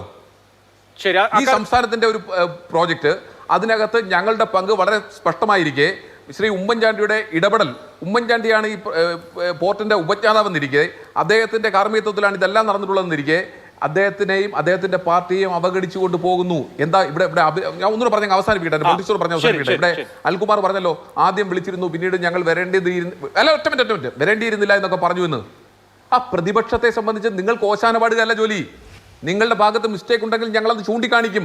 അതിനാണ് ഔദ്യോഗികമായി ജനാധിപത്യത്തിൽ ഇത്തരത്തിൽ പ്രതിപക്ഷ നേതാവിന്റെ ഒരു പദവിയുള്ളത്. ആ പദവിയിൽ ഇരുന്നുകൊണ്ട് എല്ലാത്തിനും സർക്കാരിന്റെ ചെയ്തികളെല്ലാം കണ്ണും പൂട്ടി സഹായിക്കണം, അനുകൂലിക്കണമെന്നാണോ? ഇവിടെ ഇപ്പോഴും ഞങ്ങൾ ചോദിക്കുന്നു, 2019 പൂർത്തിയാകേണ്ടിരുന്ന പദ്ധതി 2025 ഉദ്ഘാടനം നടത്താൻ അത് തെറ്റായിപ്പോയി, നീണ്ടുപോയത് തെറ്റായിപ്പോയി എന്ന് പറഞ്ഞാൽ അത് കുറ്റമാണോ? അതിന്റെ പേരിൽ വിളിക്കത്തില്ലെന്നാണോ? അങ്ങനെയാണെങ്കിൽ അത്തരം തെറ്റുകൾ ആവർത്തിച്ചുകൊണ്ടേയിരിക്കും. നിങ്ങളുടെ ഭാഗത്തുണ്ടായ വീഴ്ചകളെ ചൂണ്ടിക്കാണിച്ചുകൊണ്ടേയിരിക്കും. അതാണ് പ്രതിപക്ഷ നേതാവിന്റെ ഉത്തരവാദിത്വം, പ്രതിപക്ഷത്തിന്റെ ഉത്തരവാദിത്വം. ആ ഉത്തരവാദിത്വം നിർവഹിക്കുമ്പോൾ നിങ്ങളെ ഞങ്ങൾ ഉദ്ഘാടനത്തിന് വിളിക്കില്ല എന്ന് പറയുന്നത്, ഞാൻ വീണ്ടും ആവർത്തിക്കുന്നു, മുഖ്യമന്ത്രിയുടെ മകളുടെയോ കൊച്ചുമകന്റെയോ കല്യാണമല്ല. ശരി, ഓക്കെ, അതിന് CPM മറുപടി. അതിന് മുമ്പ് ശ്രീ VV രാജേഷ്, ഇന്നിപ്പോ ഈ ലിസ്റ്റ് പുറത്തേക്ക് വരുമ്പോൾ അതിൽ BJP സംസ്ഥാന അധ്യക്ഷൻ രാജീവ് ചന്ദ്രശേഖറിന്റെ പേരുമുണ്ട്. അപ്പൊ സംസ്ഥാനത്തു നിന്നുള്ള കേന്ദ്രമന്ത്രിമാർ സുരേഷ് ഗോപിയും ജോർജ് കുര്യനും പ്രധാനമന്ത്രി പങ്കെടുക്കുന്ന പരിപാടിയിൽ ഉൾക്കൊള്ളിക്കപ്പെടുക സ്വാഭാവികമാണ്. പക്ഷേ മുകളിൽ നിന്നുള്ള നിർദ്ദേശപ്രകാരം BJP സംസ്ഥാന അധ്യക്ഷന്റെ പേര് ഇതിൽ വരുന്നത് കൗതുകകരമല്ലേ? മറ്റു പാർട്ടികളുടെ ഒന്നും, കോൺഗ്രസിന്റെയോ CPM-ന്റെയോ CPI-യുടെയോ മുസ്ലിം ലീഗിന്റെയോ ഒന്നും ഒരധ്യക്ഷന്മാരും ഇതിലില്ല എന്ന് മാത്രമല്ല ജനപ്രതിനിധികളല്ലാത്തവരും ഇല്ല. അപ്പോൾ മുമ്പ് ഈ കൊച്ചി മെട്രോ ഇതേമാതിരി പ്രധാനമന്ത്രി ഉദ്ഘാടനം ചെയ്യുമ്പോൾ അന്നത്തെ BJP-യുടെ സംസ്ഥാന അധ്യക്ഷൻ ആ വാഹനത്തിൽ ഉണ്ടായിരുന്നു. തുടർന്നാണ് മലയാളം സോഷ്യൽ മീഡിയ ഭാഷയിൽ കുമ്മനടിക്കുക എന്ന പേരിൽ ഒരു പദപ്രയോഗം പോലും ഉണ്ടായത്. എന്തുകൊണ്ടാണ് BJP സംസ്ഥാന അധ്യക്ഷന്മാർ ഈ സുപ്രധാനമായ പദ്ധതികളുടെ ഉദ്ഘാടന ചടങ്ങിൽ ഈ തരത്തിലുള്ള ഒരു ഇൻക്ലൂഷൻ നേടുന്നത്? അല്ല, കൊച്ചി മെട്രോ ഇപ്പോഴും നന്നായിട്ട് ഓടുക തന്നെയല്ലോ അഭിലാഷ്, അതിലൊന്നും വേറെ ബുദ്ധിമുട്ടൊന്നും വന്നിട്ടില്ലല്ലോ. അപ്പോൾ രാജ്യം ഭരിക്കുന്ന പാർട്ടിയുടെ സംസ്ഥാന അധ്യക്ഷൻ, മുൻ കേന്ദ്രമന്ത്രി, അദ്ദേഹം പ്രധാനമന്ത്രിയുടെ ഓഫീസിൽ നിന്നും, പ്രധാനമന്ത്രിയുടെ ഗസ്റ്റായിട്ട് പ്രധാനമന്ത്രിയുടെ ഓഫീസിൽ നിന്നും സംസ്ഥാനത്ത് നടക്കുന്ന ഒരു വികസന പദ്ധതിയിൽ അദ്ദേഹം ആ പരിപാടിയിൽ പങ്കെടുക്കുവാൻ തീരുമാനിക്കുന്നു. അത് അങ്ങനെയൊക്കെയുള്ള കാര്യങ്ങളൊക്കെ നാട്ടുനടപ്പ് തന്നെയൊക്കെ തന്നെയാണ്. അതിലൊന്നും വലിയ അത്ഭുതമൊന്നും വേണ്ട. മാത്രവുമല്ല, ഈ പദ്ധതി ഇപ്പോൾ ശ്രീ രാജീവ് ചന്ദ്രശേഖർജി, അദ്ദേഹത്തിന് മുൻപ് ഉണ്ടായിരുന്ന പാർട്ടിയുടെ നേതാക്കന്മാരും, അദ്ദേഹം സംസ്ഥാന പ്രസിഡന്റ് ആയതിനു ശേഷം ചെയ്യേണ്ട കാര്യങ്ങൾ അദ്ദേഹം ഇവിടെ സ്ഥാനാർത്ഥിയായി വന്നതിന് ശേഷം തന്നെ എത്രയും പെട്ടെന്ന് ഈ പദ്ധതി നടപ്പിലാക്കുവാൻ വേണ്ടി സജീവമായ ഇടപെടൽ നടത്തിയിരുന്നു. അപ്പോൾ സ്വാഭാവികമായിട്ടും പ്രധാനമന്ത്രിയുടെ ഓഫീസിൽ നിന്നും കൂടി നിർദ്ദേശിച്ച സ്ഥിതിക്ക് അവർ പങ്കെടുക്കുക എന്നുള്ളത് ഭാവിയിൽ കേരളത്തിൻ്റെ വികസനത്തിനും പ്രത്യേകിച്ചും വിഴിഞ്ഞം പദ്ധതി കൂടുതൽ കേരളം തയ്യാറാക്കിയ ലിസ്റ്റിൽ രാജീവ് ചന്ദ്രശേഖറിന്റെ പേരുണ്ടായിരുന്നില്ല. രാജീവ് ചന്ദ്രശേഖറിന്റെ പേര് വന്നത്, ഈ ലിസ്റ്റിലേക്ക് വന്നത് PMOയിൽ നിന്നാണ്, പ്രധാനമന്ത്രിയുടെ ഓഫീസിൽ നിന്നാണ്. ഇപ്പോൾ ബാക്കിയൊക്കെ ഭരണഘടനാ ചുമതലയുള്ളവരോ ജനപ്രതിനിധികളോ ആയിട്ടുള്ള ആളുകളാണ്. BJP-കാരും ഈ ഉദ്ഘാടന ചടങ്ങിൽ വേണ്ടെന്നല്ല കേട്ടോ ഞാൻ പറയുന്നത്. പ്രധാനമന്ത്രിയാണ് ഉദ്ഘാടനം ചെയ്യുന്നത്. കേന്ദ്രമന്ത്രിമാരുണ്ട്, തൃശ്ശൂരിൽ നിന്നുള്ള MP കൂടിയായിട്ടുള്ള കേന്ദ്രമന്ത്രി തുടങ്ങിയ ആളുകളുണ്ട്. അവരൊക്കെ അവരുടെ പൊസിഷനിലാണ് പങ്കെടുക്കുന്നത്. അതല്ലാതെ ഒരു പാർട്ടി പ്രസിഡന്റ് എന്നൊരു പൊസിഷൻ ഔദ്യോഗിക ചടങ്ങിലുണ്ടോ? കേരളം ലിസ്റ്റ് തയ്യാറാക്കുന്നതിന് മുകളിലും ആൾക്കാരുണ്ടെന്നേ. ഇപ്പോൾ കേരളം തയ്യാറാക്കിയ ലിസ്റ്റിന് മുകളിൽ ഇടപെടുവാനുള്ള അവകാശവും അധികാരവും ധാർമ്മികതയും ഉള്ളതുകൊണ്ടാണല്ലോ അങ്ങനെ ഇടപെടുകയും അതിൽ ശ്രീ രാജീവ് ചന്ദ്രശേഖരൻ്റെ പേര് വരികയും ചെയ്തത്. ശ്രീ രാജീവ് ചന്ദ്രശേഖറിൻ്റെ പേര് അതിൽ വരാൻ വേണ്ടി, അതിൽ ഉൾക്കൊള്ളിക്കുവാൻ വേണ്ടി കേന്ദ്ര ഗവൺമെൻറ്റിന് അവകാശവും അധികാരവും ഉണ്ടെങ്കിൽ അദ്ദേഹം പങ്കെടുക്കേണ്ട ആൾ തന്നെയാണ്. ഒന്നും അറിയില്ലാത്തൊരുതല്ല ചെയ്യുന്നത്. ഒരു കാര്യം മനസ്സിലാക്കേണ്ടത്, ശ്രീ രാജീവ് ചന്ദ്രശേഖർ കൂടി പരിപാടിയിൽ ഉൾപ്പെടുന്നതോടുകൂടി രാജ്യം ഭരിക്കുന്ന പാർട്ടിയുടെ സംസ്ഥാന ഘടകത്തിൻ്റെ സമ്പൂർണ്ണമായിട്ടുള്ള ഇതുവരെ ഉണ്ടാകുന്നത് പോലെയോ അതിനേക്കാളോ കൂടുതൽ പിന്തുണ ഈ പരിപാടിയുടെ ഈ പദ്ധതി ഇഫക്റ്റീവായിട്ട് നടപ്പിലാക്കുന്നത് ഉണ്ടാകും. ഒരു നല്ല കാര്യം, സ്വകാര്യ പങ്കാളിത്തത്തോടു കൂടി നമ്മുടെ നാട്ടിൽ നടക്കുന്ന, സ്വകാര്യ സർക്കാർ പങ്കാളിത്തത്തിൽ നടക്കുന്ന ഒരു ഇൻഫ്രാസ്ട്രക്ചർ ഡെവലപ്മെന്റ് പരിപാടിയല്ലേ ഇത്? പാർട്ടി പരിപാടിയല്ലല്ലോ. ഏതെങ്കിലും പാർട്ടികളുടെയോ നേതാക്കളുടെയോ ഒന്നും പിന്തുണ അതിന് ആവശ്യമില്ലല്ലോ. നമ്മുടെ സംവിധാനം നടപ്പാക്കുന്ന ഒരു പരിപാടിയല്ലേ? അല്ല, അതിന് രാജീവ് ചന്ദ്രശേഖർ BJP-യുടെ താമരക്കൊടിയും പിടിച്ചോണ്ടൊന്നും അല്ലല്ലോ നാളെ അങ്ങോട്ട് പോകാൻ പോകുന്നത്. അല്ല, അപ്പോൾ ഒരു പാർട്ടിയുടെയും നേതാക്കളോ അവരുടെ കൊടിയും പിടിച്ചല്ല പോകുന്നത്. അവരാരും ഇല്ല. MV ഗോവിന്ദനോ ബിനോയ് വിശ്വമോ PK കുഞ്ഞാലിക്കുട്ടിയോ K സുധാകരനോ അങ്ങനെ ഒരു പാർട്ടിയുടെയും അധ്യക്ഷന്മാർ പങ്കെടുക്കുന്നില്ല എന്ന് പറഞ്ഞാൽ വേദിയിൽ പങ്കെടുക്കുന്നില്ല. അപ്പൊ അതിന്റെ കാര്യം ഉണ്ടോ എന്നാണ് ചോദിക്കുന്നത്. പിന്നെ ഈ ക്രെഡിറ്റ് സംബന്ധിച്ച് അങ്ങനെയൊക്കെ വറി ചെയ്യേണ്ട കാര്യമുണ്ടോ? പ്രധാനമന്ത്രി അല്ലേ ഉദ്ഘാടനം ചെയ്യുന്നത്? അല്ല, വറിയുടെ ഒന്നും അതിൻ്റെ ഒന്നും ആവശ്യമല്ലല്ലോ. പ്രധാനമന്ത്രിയുടെ ഓഫീസിൽ നിന്ന് നിർദ്ദേശിച്ചു, അതിനനുസരിച്ച് തീരുമാനമെടുത്തു. അതിനെ ഉൾക്കൊള്ളാനായിട്ടുള്ള മനസ്സിൻ്റെ വലിപ്പം കാണിക്കൂ. അതിലൊക്കെ കിടന്ന് ആശങ്കപ്പെടുന്നത്. പിന്നെ മറ്റൊന്ന്, ശ്രീ അഭിലാഷേ, എന്തോ ഇതുണ്ട്, അങ്ങോട്ട് കേൾക്കാമോ? ഇങ്ങോട്ട് കേൾക്കാം, അങ്ങോട്ട് കേൾക്കാം. അല്ലല്ല, ശരിയായി കേൾക്കാം. പറഞ്ഞു. ശ്രീ, ഞാൻ പറയുന്നത്, രാജീവ് ചന്ദ്രശേഖർജി BJP-യുടെ സംസ്ഥാന അധ്യക്ഷൻ, മുൻ കേന്ദ്രമന്ത്രി എന്നുള്ളത് ഒരു വളരെ വലിയൊരു കാര്യമായിട്ടിരിക്കുമ്പോൾ തന്നെ അദ്ദേഹത്തെ പോലുള്ള ഒരു ടെക്നോളജിസ്റ്റ്, ഒരു ബിസിനസ്മാൻ, വിജയിച്ച ഒരു ബിസിനസ്മാൻ, അദ്ദേഹം കൂടി ചടങ്ങിൽ പങ്കെടുക്കുന്നത് സംസ്ഥാന സർക്കാരിനും സംസ്ഥാന ജനങ്ങൾക്കും ഒരു മുതൽക്കൂട്ടാകും. ഈ ഇത്രയും നല്ലൊരു ചടങ്ങ് തുടങ്ങുമ്പോൾ പോലും ഈ അനിൽകുമാറിനും പോസിറ്റീവായിട്ട് അദ്ദേഹത്തിന്റെ സാന്നിധ്യത്തെ കാണാൻ കഴിയുന്നില്ല എന്ന് വെച്ചാൽ നിങ്ങൾ എങ്ങനെ ഈ പദ്ധതി മുന്നോട്ട് കൊണ്ടുപോകും? ശരി, അല്ല, ഇപ്പൊ അദാനിയാണല്ലോ പ്രയോജനപ്പെടുത്താൻ നോക്കണം നിങ്ങൾ. ശരി, ഓക്കെ, ഞാൻ അതിലേക്ക് വരാം. ശ്രീ അനിൽകുമാർ, ഇതൊരു സിംബോളിക്കായി നമ്മൾ എടുത്തു കഴിഞ്ഞാൽ പരിപാടി നടക്കുകയാണ്, വിഴിഞ്ഞം പദ്ധതിയുടെ കമ്മീഷനിങ് നടക്കുകയാണ്. സാധാരണ പല പദ്ധതികളെ കുറിച്ചും കേരളത്തിന്റെ സ്വപ്ന പദ്ധതി എന്ന് നമ്മൾ വിശേഷിപ്പിക്കാറുണ്ടെങ്കിലും യഥാർത്ഥത്തിൽ കേരളത്തിന്റെ സ്വപ്ന പദ്ധതി എന്ന് പറയുന്നത് വിഴിഞ്ഞം തന്നെയാണ്. കാരണം അതിന് നമ്മൾ ഈ ട്രയൽ റൺ തുടങ്ങിയിട്ടുള്ള ജൂലൈ 13 മുതൽ ഇതുവരെയുള്ള കണക്കെടുത്തു കഴിഞ്ഞാൽ തന്നെ നമുക്ക് കാര്യങ്ങൾ വളരെ വ്യക്തമാണ്. അവസാനത്തെ 3 മാസം എടുത്തു കഴിഞ്ഞാൽ ഈ സമീപകാലത്ത് ഉണ്ടായിട്ടുള്ള നേട്ടം എന്നുള്ളതിനപ്പുറത്ത് ഈ ദക്ഷിണേന്ത്യയിൽ തന്നെ ഏറ്റവും കൂടുതൽ ചരക്ക് നീക്കം നടന്നിട്ടുള്ള തുറമുഖമായി ഇത്രയും ചുരുങ്ങിയ കാലം കൊണ്ട് എന്ന് പറഞ്ഞാൽ കമ്മീഷൻ ചെയ്യപ്പെടുന്നതിന് മുമ്പ് തന്നെ ഏറ്റവും കൂടുതൽ ചരക്ക് നീക്കം നടക്കുന്ന തുറമുഖമായി വിഴിഞ്ഞം മാറുകയാണ്. അക്ഷരാർത്ഥത്തിൽ കേരളത്തിന്റെ മുഖച്ഛായ മാറ്റുന്ന പദ്ധതിയാണ്. അപ്പൊ അങ്ങനെയുള്ള ഒരു പദ്ധതി ഉദ്ഘാടനം ചെയ്യപ്പെടുമ്പോൾ, കമ്മീഷൻ ചെയ്യപ്പെടുമ്പോൾ അവിടെ കേരളത്തിന്റെ പ്രതിപക്ഷ നേതാവ് ഉണ്ടാവുന്നില്ല, പക്ഷെ BJP-യുടെ സംസ്ഥാന അധ്യക്ഷൻ ഉണ്ടാവുന്നു. മുഖ്യമന്ത്രിയും പ്രധാനമന്ത്രിയും BJP-യുടെ സംസ്ഥാന അധ്യക്ഷനും മറ്റു മന്ത്രിമാരും. ഇത് കൊടുക്കുന്ന സിംബോളിക് ആയിട്ടുള്ള ഒരു മെസ്സേജ് എന്താണ്?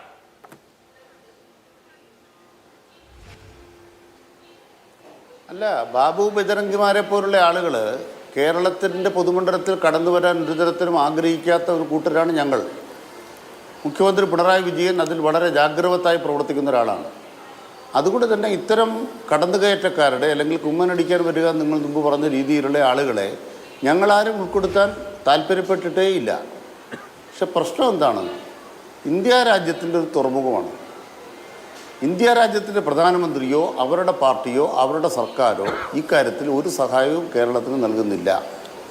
തൊട്ടപ്പുറത്ത് ഒരു തുറമുഖം വരുമ്പോൾ അവർക്ക് VGF ആയിട്ട് ഗ്രാൻഡ് അനുവദിക്കുകയാണ്. ഇന്ത്യയിലെ എല്ലാ തുറമുഖത്തിനും ഗ്യാപ്പ് ഉണ്ടാകുമ്പോൾ ആ ഗ്യാപ്പ് വയബിലിറ്റി ഫണ്ടായിട്ട് ഗ്രാൻഡ് അനുവദിക്കുന്ന കേന്ദ്ര സർക്കാർ കേരളത്തിന് മാത്രം അത് കടമായിട്ട് എഴുതി വെച്ചിട്ട് കാശ് കുത്തിരി പിടിച്ച് വാങ്ങിക്കുകയാണ്.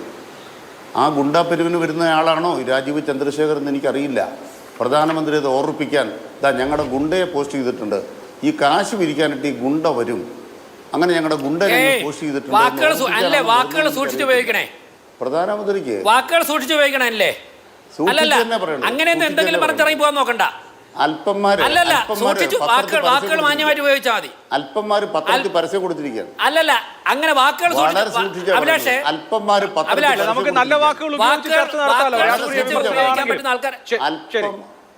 നല്ല വാക്കുകളാ പറയണത്. എന്തോ കുറച്ചുകൂടി മാന്യമായിട്ടുള്ള വാക്കുകൾ ഉപയോഗിക്കാൻ പറയുക. ഒരു എന്തിന്റെ പരസ്യം?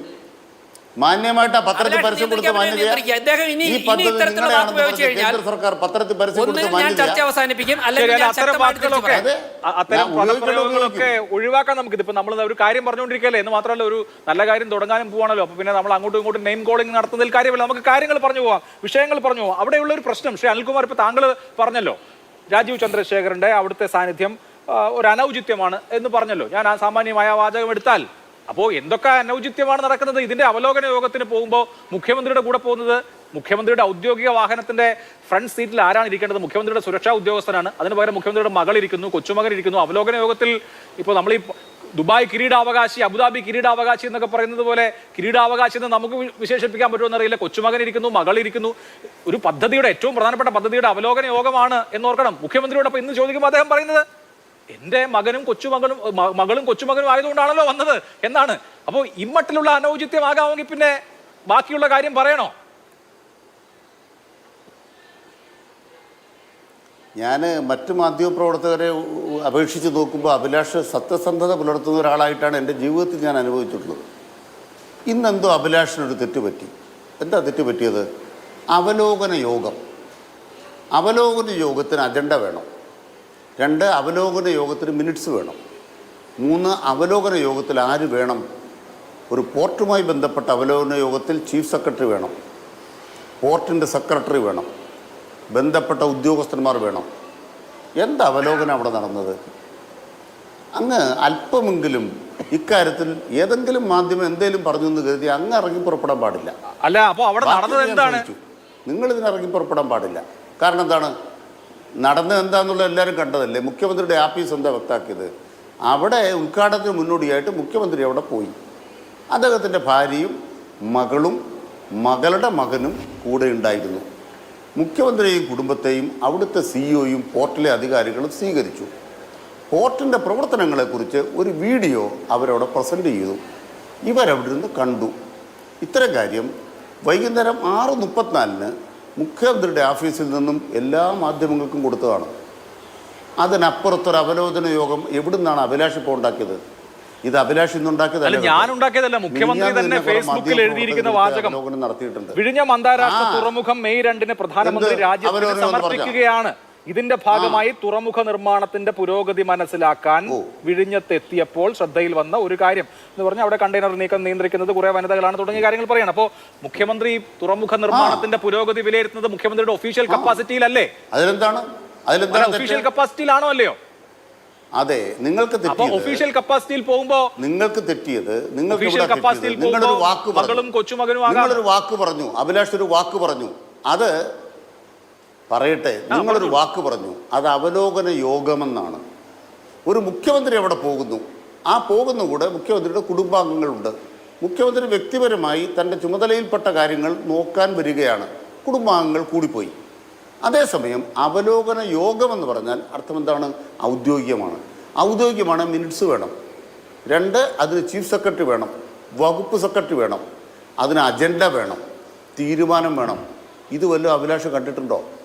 നമ്മളൊരു വ്യാജം നിർമ്മിക്കുമ്പോൾ 2 ദിവസം ഓടിക്കാൻ ഈ കെട്ടുകഥ മതി. ശരി, അവലോകന യോഗം എന്ന വാക്ക് ഞാൻ പിൻവലിക്കാം. നിങ്ങൾ പുതിയ ശരിയാക്കി പറഞ്ഞാൽ മതി. അവലോകന യോഗം എന്ന വാക്ക് ഞാൻ പിൻവലിക്കാം. നിങ്ങൾ ആര് പിൻവലിക്കും?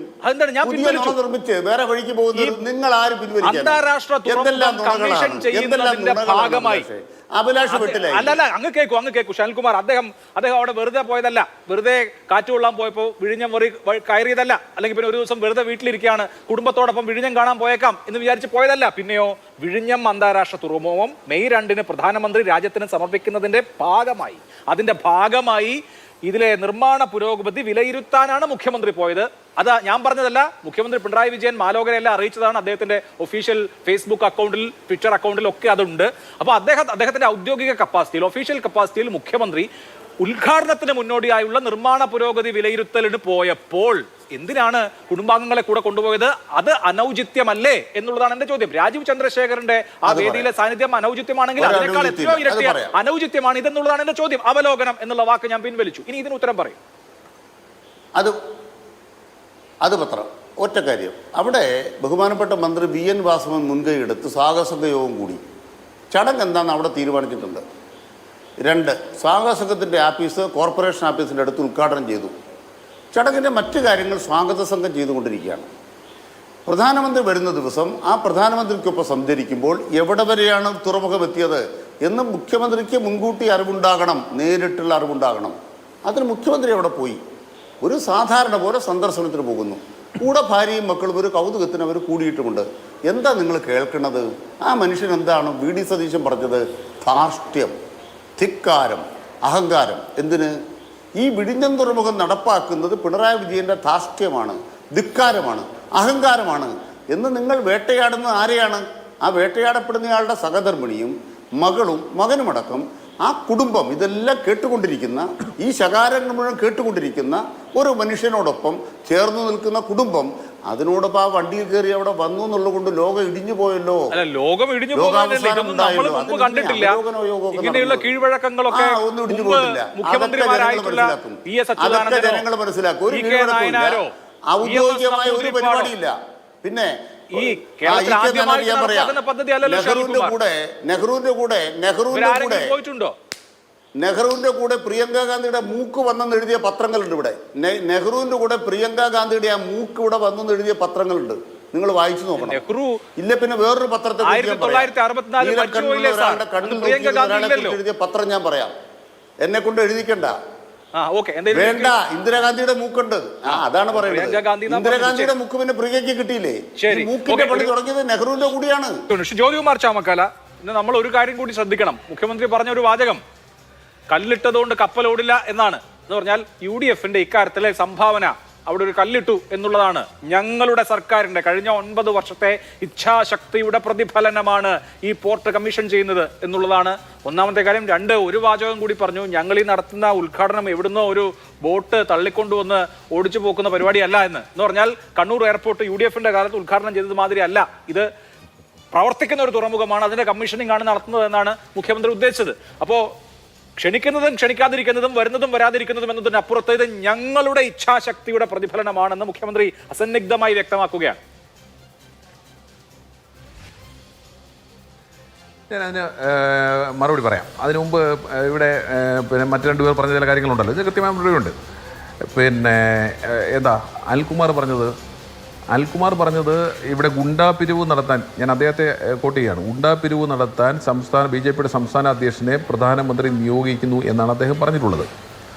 ഇത്രയും പരുഷമായ ഭാഷയിൽ പ്രധാനമന്ത്രിയെ വിമർശിക്കുന്ന അൽകുമാറെ ഇവിടെ വയബിലിറ്റി ഗ്യാപ്പ് ഫണ്ടിങ്ങിൽ അത് ലോണായിട്ടാണ് എന്നുള്ളത് എഗ്രിമെൻറ്റിൽ പറഞ്ഞിരുന്നു. അതിൻ്റെ അടിസ്ഥാനത്തിൽ ലോണായിട്ട് കൊടുക്കുന്നുമുണ്ട്.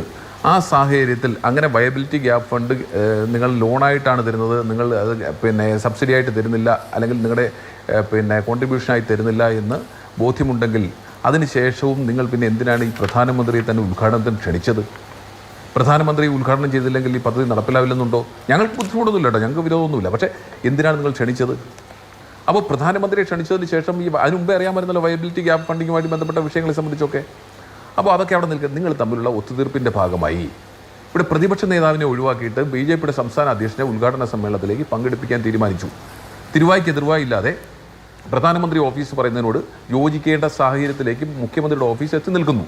അല്ലെങ്കിൽ നിങ്ങൾക്ക് പറയാമല്ലോ, ഞങ്ങളുടെ സംസ്ഥാന സർക്കാർ പ്രതിപക്ഷ നേതാവിനെ കൂടി ഉൾപ്പെടുത്തിക്കൊണ്ട് മാത്രമേ മുന്നോട്ട് പോകാൻ കഴിയൂ, അതിനപ്പുറത്തേക്ക് ഒരു നടപടികളിലേക്ക് ഞങ്ങൾ ആലോചിക്കുന്നില്ല എന്ന് സംസ്ഥാന സർക്കാരിന് പറയാമായിരുന്നല്ലോ. എന്തുകൊണ്ട് പറഞ്ഞില്ല? അപ്പോൾ അവിടെയാണ് നിങ്ങൾ തമ്മിലുള്ള ഒത്തുതീർപ്പ് നമുക്ക് ബോധ്യപ്പെടുന്നത്. പിന്നെ പത്രപരസ്യത്തെക്കുറിച്ചൊക്കെ പറയാൻ താങ്കൾക്ക് എന്ത് അവകാശമാണുള്ളത്? ഇവിടെ മുഖ്യമന്ത്രിയുടെ ബന്ധുക്കളെക്കുറിച്ചൊക്കെ പറയുമ്പോൾ മുഖ്യമന്ത്രി പറയുന്നത് എൻ്റെ ബന്ധുക്കളായതുകൊണ്ടാണെന്നാണ്. ഇവരൊക്കെ പണ്ടൊക്കെ ശ്രീ കെ കരുണാനിനെയൊക്കെ എന്തുമാത്രം ആക്ഷേപിച്ചിട്ടുണ്ട് എന്ന ഈ അവസരത്തിൽ ഞാൻ പ്രത്യേകമായി ഓർത്തു പോവുകയാണ്. അദ്ദേഹത്തിൻ്റെ പേരക്കുട്ടിയുമായി അദ്ദേഹം സല്ലപിക്കുന്നതുമായി ബന്ധപ്പെട്ടൊക്കെയുള്ള ചില വാർത്തകൾ വന്നപ്പോൾ ഇതേ ഇടതുപക്ഷം ഈ പിണറായി വിജയൻ ഉൾപ്പെടെ എന്തുമാത്രം ആക്ഷേപിച്ചിട്ടുണ്ട്. അന്ന് ശ്രീ കെ കരുണാകരൻ്റെ കൊച്ചുമകൻ തന്നെയല്ലേ കെ കരുണാകരനോട് ഉണ്ടായിരുന്നത്. ഞാൻ സാന്ദർഭികമായി അതൊന്ന് സൂചിപ്പിച്ചു എന്ന് മാത്രം.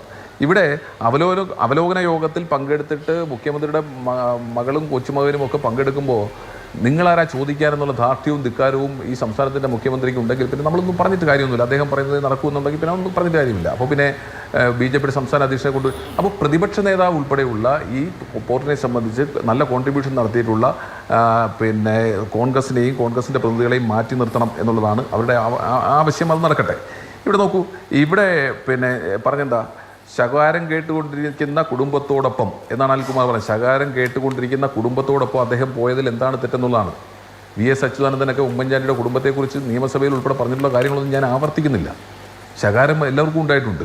അതിനപ്പുറത്തേക്ക് താങ്കൾ നോക്കൂ, ഇവിടെ അഭിലാഷെ കമ്പയർ ചെയ്യുന്നതാണ് നെഹ്റുവിനെയും ഇന്ദിരയുമായിട്ടാണ് പിണറായി വിജയനെയും പിണറായി വിജയൻ്റെ മകൾ ഈ കോഴപ്പണം പിന്നെ മാസപ്പടി വാങ്ങിയ കേസിൽ പ്രതിയായി നിൽക്കുന്ന ഒരു ബിസിനസ്സുകാരിയെയും കമ്പയർ ചെയ്യുന്നത്. ഇന്ദിരാഗാന്ധിയുടെ ലെഗസി എവിടെ കിടക്കുന്നു, വീണ തൈക്കണ്ടിയുടെ ലെഗസി എവിടെ കിടക്കുന്നു, നെഹ്റുവിന്റെ ലെഗസി എവിടെ കിടക്കുന്നു, പിണറായി വിജയന്റെ ലെഗസി എവിടെ കിടക്കുന്നു? ഇതൊക്കെ ആരുടെ പറയുന്നത്? നീ താങ്കൾ ചോദിച്ചു അല്ല താങ്കൾ അവിടെ നിർത്ത്. ആ തള്ളലൊന്നും ഇങ്ങോട്ട് വേണ്ട, ആ തള്ളൽ ഇങ്ങോട്ട് വേണ്ട. അതൊക്കെ പാർട്ടി ക്ലാസ് മതി. ഞാൻ സംസാരിക്കുമ്പോൾ ഇടപെടണ്ട.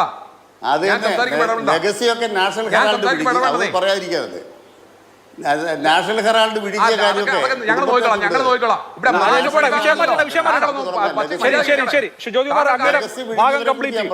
താങ്കൾ മര്യാദ പറയുന്ന കേട്ടാ മതി.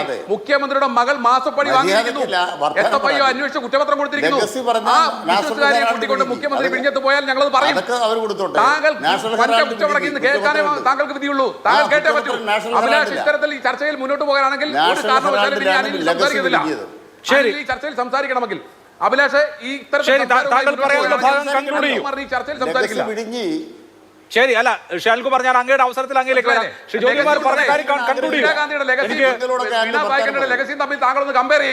അല്ല ഇനി പാത്തർക്കം വേണ്ട. ശരി, അല്ല ജ്യോതികുമാർ ചാമക്കാല, അങ്ങയുടെ ഈ അവസരത്തിലെ ഊഴം അത് കംപ്ലീറ്റ് ചെയ്യൂ. അതിനുശേഷം എനിക്ക് രാജേഷിലേക്ക് പോകണം. താങ്കളുടെ അവസരത്തിൽ പറയൂ. ഓക്കെ, താങ്കൾ കൺക്ലൂഡ് ചെയ്യൂ. ശ്രീ ജ്യോതികുമാർ, താങ്കൾ കൺക്ലൂഡ് ചെയ്യൂ. താങ്കൾ ചോദിച്ച ചോദ്യത്തിലേക്ക് ഒരു അഭിലാഷം കൺക്ലൂഡ് ചെയ്യാൻ പോകുന്നില്ല. താങ്കൾ ചോദിച്ച ചോദ്യത്തിലേക്ക് ഞാൻ കടക്കാൻ പോകുന്നേ ഉള്ളൂ. കേട്ടോളൂ. താങ്കൾ ചോദിച്ചു കഴിഞ്ഞ 9 വർഷമായി ഞങ്ങളുടെ ഭരണത്തിന്റെ നേട്ടത്തിന്റെ ഭാഗമാണ് ഈ സംഭവം എന്നെല്ലാം. ഞാൻ ഒന്ന് കൃത്യമായി അഭിലാഷോടും ചോദിക്കട്ടെ, ഒരു മാധ്യമ പ്രവർത്തന നിലയിൽ. 2011 UDF സർക്കാർ അധികാരത്തിൽ വന്നപ്പോൾ അന്നത്തെ മുഖ്യമന്ത്രി ശ്രീ ഉമ്മൻചാണ്ടി അദ്ദേഹം ആ നിമിഷം മുതൽ തുടങ്ങിയ പ്രവൃത്തിയാണ് ഇത്തരത്തിൽ ഈ പദ്ധതിക്ക് പാരിസ്ഥിതിക. അതിനുമുമ്പ് പിന്നെ ശ്രീ MV രാഘവനും ശ്രീ കെ കരുണാകരനും ശ്രീ ഉമ്മൻചാണ്ടിയും ഒക്കെ മുഖ്യമന്ത്രിമാരായിരുന്നപ്പോൾ ഇതിന് ശ്രമം നടത്തിയിട്ടുണ്ട്. ഇടതുപക്ഷമൊക്കെ ശ്രമിച്ചിട്ടുണ്ട്. പക്ഷെ നടന്ന് പൂർണ്ണപ്രാപ്തിയിലെത്തില്ല.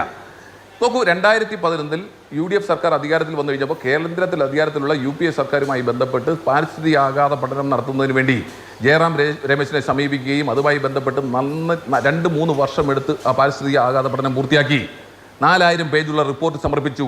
ആ റിപ്പോർട്ട് സമർപ്പിച്ച് അതിന്മേൽ പാരിസ്ഥിതിക അനുമതി ലഭിച്ച് സംസ്ഥാനത്ത് ചരിത്രത്തിലാദ്യമായി ഈ കേന്ദ്രത്തിൽ നിന്ന് പാരിസ്ഥിതിക അനുമതി ലഭിച്ച് 24 മണിക്കൂറിനുള്ളിൽ ഗ്ലോബൽ ടെൻഡർ വിളിച്ച മുഖ്യമന്ത്രിയാണ് നമ്മുടെ ഉമ്മൻചാണ്ടി. ചരിത്രത്തിലാദ്യമായി അത്തരത്തിൽ ഗ്ലോബൽ ടെൻഡർ വിളിച്ച് അദാനി ഗ്രൂപ്പുമായി എഗ്രിമെൻ്റ് ഒപ്പിട്ടു. അദാനി ഗ്രൂപ്പുമായി എഗ്രിമെൻ്റ് ഒപ്പിട്ട് കഴിഞ്ഞാൽ പിന്നെ പോർട്ട് നിർമ്മിക്കേണ്ട ഉത്തരവാദിത്വം അദാനി ഗ്രൂപ്പിനാണ്. സ്വാഭാവികമായി ഏത് സർക്കാർ, ഞങ്ങളുടെ സർക്കാർ തുറന്നു വന്നാലും അല്ലെങ്കിൽ മറ്റൊരു സർക്കാർ വന്നാലും ആ എഗ്രിമെൻ്റ് പ്രകാരമുള്ള തുക അവർക്ക് നൽകണം എന്നുള്ളതൊരു യാഥാർത്ഥ്യമാണ്. അത് ഏത് സർക്കാരിൻ്റെയും ബാധ്യതയാണ്. കാരണം ഒരു സർക്കാരിന് വേണ്ടി എഗ്രിമെൻ്റ് ഇടുമ്പോൾ ഗവൺമെൻറ് ഓഫ് കേരള എന്ന് പറയുന്ന ഒരു കണ്ടിന്യൂയിങ് പ്രോസസ്സാണ്. അതിൻ്റെ ഭാഗമായി അവർക്ക് പൈസ കൊടുത്തു എന്നുള്ളത് ശരിയാണ്. അത് ഞങ്ങളായാലും അവരായാലും മറ്റൊരാൾ വന്നാലും സർക്കാരിന് വേണ്ടി ഒരു എഗ്രിമെൻ്റ് ഒപ്പിട്ടിട്ടുണ്ടെങ്കിൽ ആ എഗ്രിമെൻ്റ് ഇല്ലാതാക്കാൻ എന്തെല്ലാം ശ്രമം നടത്തി. ആ 7,000 കോടി രൂപ പ്രോജക്റ്റിൽ 6,000 കോടി രൂപയും കള്ളപ്പണമാണെന്നും കടൽ കൊള്ളയാണെന്നും പറഞ്ഞവരല്ലേ ഇവർ ഇതിനെതിരായി ജസ്റ്റിസ് രാമേന്ദ്രനാഥ് കമ്മീഷനെ വെച്ചവരല്ലേ? ഇതിനൊക്കെ ഒരു അർത്ഥവുമില്ലെന്ന് അവസാനം ബോധ്യപ്പെട്ടില്ലേ? അപ്പോൾ ആ പ്രോജക്റ്റ് ഇംപ്ലിമെൻറ്റ് ചെയ്യാൻ വേണ്ടി ടെൻഡർ വിളിച്ച് ടെൻഡറിന് മേളിൽ എഗ്രിമെൻറ്റ് വെച്ച് എഗ്രിമെൻറ്റ് എക്സിക്യൂട്ട് ചെയ്യുന്ന ഉത്തരവാദിത്വം ആർക്കാവുള്ളത്? അദാനി ഗ്രൂപ്പിന്. പൈസ കൊടുക്കേണ്ട ഉത്തരവാദിത്വം സർക്കാരിനാണ്. അത് LDF ആയാലും UDF ആയാലും കൊടുത്തേ പറ്റൂ. കാരണം എഗ്രിമെൻറ്റ് ഒപ്പിട്ട് പോയി. അതിനപ്പുറത്തേക്ക് നിങ്ങൾ എന്ത് സേവനമാണ് ചെയ്തിട്ടുള്ളത്? എന്താ നിങ്ങളുടെ കോൺട്രിബ്യൂഷൻ? അപ്പോൾ ഇത് സ്വാഭാവികമായും ഇത് UDFൻ്റെ കുഞ്ഞാണ്. പിന്നെ നമ്മുടെ ഇപ്പോഴത്തെ വിദ്യാഭ്യാസ മന്ത്രി നമ്മുടെ പേര് പുള്ളിയുടെ ശിവൻകുട്ടി, അദ്ദേഹം പറയുന്നത് ഇത് ഞങ്ങളുടെ കുഞ്ഞാണെന്നൊക്കെ. അദ്ദേഹത്തിന് പണ്ടും അന്നും ഇന്നും ഒക്കെ ഇത്തരം കാര്യങ്ങളിൽ ഒരു കുഞ്ഞ് ജനിച്ചു കഴിയുമ്പോൾ ആ കുഞ്ഞിന് കൊണ്ടുപോയി ഒരു ടവലോ അല്ലെങ്കിൽ സോപ്പോ ചീപ്പോ കൊടുത്തതിന് ശേഷം ആ കുഞ്ഞ് എൻ്റെ ആണെന്ന് പറയുന്ന സ്വഭാവം അദ്ദേഹത്തിന് ഉണ്ടോ എന്ന് എനിക്കറിയില്ല. ഏതായാലും ഈ കുട്ടി UDFൻ്റെ കുട്ടിയാണ്. ആ കുട്ടിയെ ഞങ്ങൾ താലൂരിക്കരെ ജനങ്ങൾ കേരളത്തിൽ ആ ബോധ്യം ക്രെയിൻ കൊണ്ടുവന്ന ദിവസത്തെ ക്രെയിൻ കൊണ്ടുവന്നതുമായി ബന്ധപ്പെട്ട പരിപാടിയിൽ പ്രതിപക്ഷ നേതാവ് പങ്കെടുത്തപ്പോൾ തന്നെ അന്ന് ശരി, ഓക്കെ, ഞങ്ങളുടെ ക്രെഡിറ്റ് ആണ് എന്ന് UDF ക്ലെയിം ചെയ്യുന്നു. സ്വാഭാവികം രണ്ടു കൂട്ടരും ക്ലെയിം ചെയ്യും. ശ്രീ VV രാജേഷ്, നോക്കൂ, ഇപ്പൊ ഇന്നത്തെ പത്രത്തിൽ ഇത് പ്രധാനമന്ത്രിയുടെ ചിത്രത്തോടുകൂടി, മറ്റാരുടെയും ചിത്രമില്ലോട്ടോ, പിണറായി വിജയന്റെ ഒന്നുമില്ല, വികസിത ഭാരത് 2047 ഭാഗമായിട്ടുള്ള പദ്ധതി എന്ന് പറയുന്നു. കേന്ദ്ര സർക്കാർ ഇതുവരെ 1 രൂപ പോലും ചെലവഴിക്കാത്ത പദ്ധതിയാണ്. സംസ്ഥാന സർക്കാർ 5600 കോടി ആണ് ഒന്നാം ഘട്ടത്തിൽ ചെലവഴിക്കേണ്ടത്. അതിൽ നല്ലൊരു തുക ചെലവഴിച്ചു കഴിഞ്ഞു. കേന്ദ്ര സർക്കാരിന്റെ ഭാഗത്തുനിന്ന് 1 രൂപ പോലും ചെലവഴിച്ചിട്ടില്ല. ഈ ക്യാപെക്സ് ഫണ്ടും അതുപോലെ തന്നെ VGF രണ്ടും വായ്പയായി നൽകിയിട്ടുണ്ട് എന്നുള്ളതല്ലാതെ മറ്റു യാതൊരു സഹായവുമില്ലെന്ന് മാത്രമല്ല, ഈ രാജ്യത്ത് ആകെ ഇതുവരെയുള്ള ചരിത്രത്തിൽ 71 വയബിലിറ്റി ഗ്യാപ്പ് ഫണ്ടിംഗ് ഉള്ള പദ്ധതികളാണ് ഉണ്ടായിട്ടുള്ളത്. അതിൽ 70-ലും 1 രൂപ പോലും വയബിലിറ്റി ഗ്യാപ്പ് ഫണ്ട് കൊടുത്തിട്ട് തിരികെ വാങ്ങിയിട്ടില്ല. 71ാമത്തെ പദ്ധതി, അതായത് ഇന്ത്യ ചരിത്രത്തിൽ VGF കൊടുത്തിട്ട് പലിശ സഹിതം തിരിച്ചു വാങ്ങിയിട്ടുള്ള ചരിത്രത്തിലെ ഒരേ ഒരു പദ്ധതി വിഴിഞ്ഞം പദ്ധതിയാണ് എന്നിരിക്കെ 1 രൂപ പോലും ചെലവഴിക്കാത്ത കേന്ദ്ര സർക്കാർ ഇതിൽ ഞങ്ങളുടേതാണെന്ന് അഭിമാനം കൊള്ളുന്നതിൽ വല്ല കാര്യമുണ്ടോ? അഭിലാഷ്, അങ്ങനെയാണെങ്കിൽ ഞാൻ ചോദിക്കട്ടെ, ഈ പദ്ധതി ആദ്യം ഇതിൻ്റെ ചർച്ച ആരംഭിക്കുന്ന ശ്രീ MV രാഘവൻ സംസ്ഥാന തുറമുഖ വകുപ്പ് കൈകാര്യം ചെയ്ത സമയത്താണല്ലോ. അതിൽ ആർക്കും അഭിപ്രായ വ്യത്യാസമില്ലല്ലോ. അപ്പോൾ അതിനുശേഷം, അത് എത്രയോ പതിറ്റാണ്ടുകൾക്ക് മുൻപാണ്. അതിനുശേഷം വർഷങ്ങൾ കഴിഞ്ഞ് 2014 നരേന്ദ്രമോദി അധികാരത്തിൽ വരുന്നതുവരെ എന്താ ഈ പദ്ധതിക്ക് ജീവൻ വയ്ക്കാത്തത്? നരേന്ദ്രമോദി ഗവൺമെൻറ്റിൻ്റെ ഒരു സഹായം കിട്ടിയില്ലെങ്കിൽ കേരളം UDF, കേന്ദ്രം UPA ഭരിച്ചിരുന്നപ്പോൾ LDFും UDFും കൂടി ഒരുമിച്ച് ചേർന്നിട്ട് കേന്ദ്ര ഗവൺമെൻറ്റിനെ പിന്തുണച്ചു. CPMും കോൺഗ്രസും കൂടി, ഒന്നാം മൻമോഹൻ സിംഗ് സർക്കാർ. അന്നും ഈ പദ്ധതി കടലാസിലുണ്ടായിരുന്നല്ലോ. എന്തേ നടക്കാത്തത്? 2014 നരേന്ദ്രമോദി അധികാരത്തിൽ വന്നതിന് ശേഷം രാജ്യവ്യാപകമായി ഇത്തരത്തിലുള്ള പദ്ധതികൾ, അത് പോർട്ടുകളായിക്കോട്ടെ, എയർപോർട്ടുകളായിക്കോട്ടെ, മറ്റ് വികസന കേന്ദ്രങ്ങളായിക്കോട്ടെ, അതൊക്കെ ആരംഭിക്കുവാൻ വേണ്ടി എടുത്ത തീരുമാനം, സംസ്ഥാനം ഭരിക്കുന്നത് ഏത് രാഷ്ട്രീയ പാർട്ടി ആയിക്കോട്ടെ, രാജ്യത്തിൻ്റെ സാമ്പത്തിക ഘടനയ്ക്കും വികസനത്തിനും ഗുണപരമായ കാര്യങ്ങൾ ചെയ്യണം എന്നുള്ള ആ പോളിസിയുടെ ഭാഗമായിട്ടല്ലേ ഈ വിഴിഞ്ഞം പദ്ധതിയുടെ എല്ലാ തടസ്സങ്ങളും മാറ്റിയത്? ആ വിഴിഞ്ഞം പദ്ധതിക്ക് വേണ്ടി VGF അനുവദിച്ചത്. അതിനു മുൻപ് നമുക്ക് മനസ്സിലാക്കാൻ സാധിക്കുന്നത്, ദുബായ് പോർട്ടിൻ്റെ ആൾക്കാരുടെയൊക്കെ സമ്മർദ്ദത്തിന് വഴങ്ങിക്കൊണ്ട് ഇവിടെ മാറി മാറി വന്ന സംസ്ഥാന സർക്കാരുകളിലെ തീരുമാനമെടുക്കേണ്ട അധികാരികൾ ദുബായ് പോർട്ടിൻ്റെ അധികൃതർ എറിഞ്ഞു കൊടുക്കുന്ന കാശ് വാങ്ങിച്ചുകൊണ്ട് ഈ പദ്ധതിയെ ചവിട്ടിത്താഴ്ത്താൻ ശ്രമിച്ചപ്പോൾ നരേന്ദ്രമോദി ഗവൺമെൻറ് അധികാരത്തിൽ വന്നതിന് ശേഷമല്ലേ ഈ എല്ലാ തടസ്സങ്ങളും മാറിയത്? അതുകൊണ്ടല്ലേ ഇന്ന് ഈ പ്രധാനമന്ത്രി നാളെ ഉദ്ഘാടനം ചെയ്യാൻ വേണ്ടി പ്രധാനമന്ത്രിയെ കാത്തിരിക്കുന്നത്? അതുകൊണ്ടല്ലേ പ്രധാനമന്ത്രിയുടെ ഓഫീസിൽ നിന്ന് ശ്രീ രാജീവ് ചന്ദ്രശേഖർജിയുടെ പേര് പട്ടികയിൽ വന്നപ്പോഴേക്കും ആ പേര് കൂടി ഉൾപ്പെടുത്തിച്ചുകൊണ്ട് ഈ പരിപാടി നടത്തേണ്ടി വരുന്നത്? നിങ്ങൾക്ക് ഈ അനിൽകുമാറിന് എനിക്ക് തോന്നുന്നു ഈ VGF ഒന്നും മനസ്സിലായിട്ടില്ലെന്ന് തോന്നുന്നു, അല്ലെങ്കിൽ മനഃപൂർവ്വം തന്നെ അദ്ദേഹം മനസ്സിലായിട്ടില്ല. അവിടെയുള്ള കാതലായ പ്രശ്നം, ഇത് ഇന്ത്യയിലെ ഏറ്റവും പ്രധാനപ്പെട്ട പദ്ധതികളിൽ ഒന്നാണ്. അത് പ്രധാനമന്ത്രി ഉദ്ഘാടനം ചെയ്യുന്നത് തന്നെയാണ് ഏറ്റവും ഉചിതം. പക്ഷേ എന്റെ ചോദ്യം എവിടെ ശ്രീ രാജേഷ്, ഈ രാജ്യത്ത് ഇതുവരെയുള്ള 71 VGF പദ്ധതികളിൽ 70-ലും VGF ഫണ്ട് എന്ന് പറയുന്നത് ഫണ്ടായിരുന്നു, അത് ഗ്രാൻഡ് ആയിരുന്നു. ഇവിടെ കേരളത്തിന് മാത്രമാണ്. നമ്മുടെ തൊട്ടപ്പുറത്തെ തമിഴ്നാട്ടിലെ തുറമുഖ നിർമ്മാണത്തിന് കൊടുത്ത VGF തിരിച്ചടക്കേണ്ട തമിഴ്നാട്. ഇവിടെ ഈ VGF പലിശ അല്ല, സഹിതം ഞാൻ തിരിച്ചടക്കണം. പറയാം. കേന്ദ്ര സർക്കാർ ഒരു രൂപ പോലും BJP യിലേക്ക് ചെലവഴിക്കാത്തതല്ലേ വരാം. എന്നുള്ളതാണ് എന്റെ ഞാൻ ചോദ്യം. പറയാം. നരേന്ദ്രമോദി സർക്കാരിന്റെ കാലത്ത് ഇതിന് അനുമതി കിട്ടിയില്ല എന്ന് ഞാൻ പറഞ്ഞില്ല. എന്തുകൊണ്ടാണ് BGF പോലും തിരികെ അടക്കേണ്ടി വരുന്നത് എന്നുള്ളതാണ് പ്രശ്നം. അല്ല, എൻ്റെ ചോദ്യത്തിന്റെ ആദ്യത്തെ പാർട്ടിന് ആദ്യം ഉത്തരം കിട്ടണം.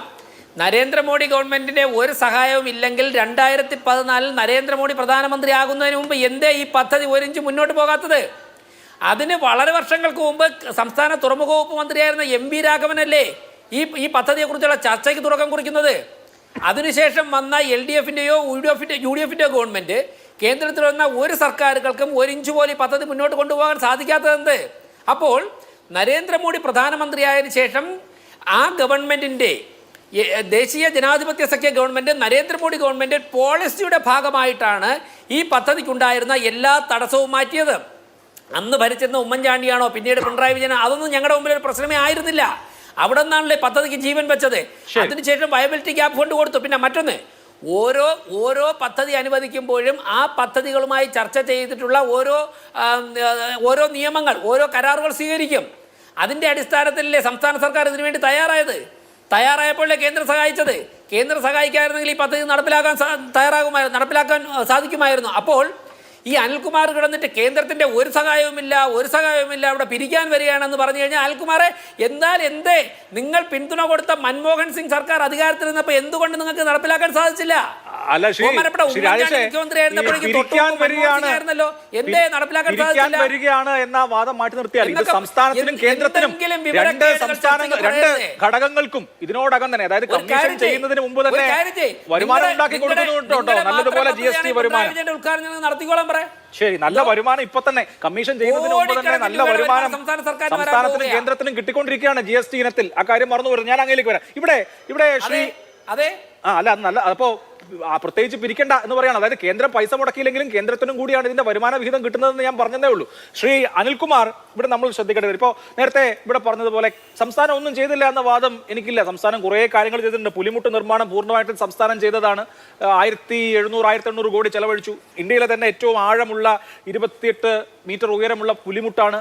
സ്ഥലം ഏറ്റെടുപ്പ്, അങ്ങനെ കുറേ കാര്യങ്ങൾ, വൈദ്യുതി, വെള്ളം, കണക്ടിവിറ്റി, ഇങ്ങനെ കുറേ കാര്യങ്ങൾ സംസ്ഥാനം ചെയ്തിട്ടുണ്ട്. സംസ്ഥാനത്തിന്റെ ഇനീഷ്യേറ്റീവ് നല്ലതാണെന്ന അഭിപ്രായം എനിക്കുണ്ട്. പക്ഷേ അതുകൊണ്ട് ഇതിപ്പോൾ നിങ്ങളുടെ മാത്രം കുഞ്ഞ് എന്ന് പറയാൻ കഴിയില്ലല്ലോ. കാരണം ഇവിടെ നേരത്തെ സൂചിപ്പിച്ചതുപോലെ പല തുറമുഖ മന്ത്രിമാരും പല മുഖ്യമന്ത്രിമാരും ശ്രമിച്ചു. അതിന് പല തടസ്സങ്ങൾ വന്നു. അച്യുതാനന്ദന്റെ സമയത്ത് നടപ്പാകുമെന്ന ഘട്ടത്തിൽ അത് വന്ന കൺസോർഷ്യത്തിന് ചൈനീസ് ബന്ധമുണ്ടെന്ന് പറഞ്ഞ് കേന്ദ്രം അനുമതി നിഷേധിച്ചു. ഇങ്ങനെയൊക്കെ പല ഘട്ടങ്ങളിൽ മാറി പോയിരുന്ന സമയത്ത് ഒടുവിൽ ഉമ്മൻചാണ്ടിയുടെ കാലത്ത് ടെൻഡർ എടുക്കാൻ ആരുമില്ലാതിരുന്ന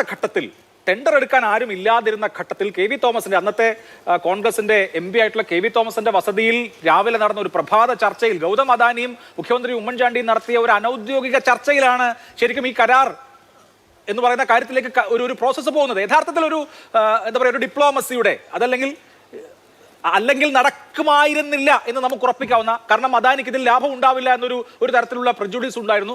അവരെ ചെയ്യാൻ ഉമ്മൻചാണ്ടി എടുത്തിട്ടുള്ള എഫേർട്ട് എന്ന് പറയുന്നത് നമ്മളിപ്പോ കമ്മീഷൻ ചെയ്യുന്ന ഘട്ടത്തിൽ മറന്നു പോവാൻ പാടുണ്ടോ?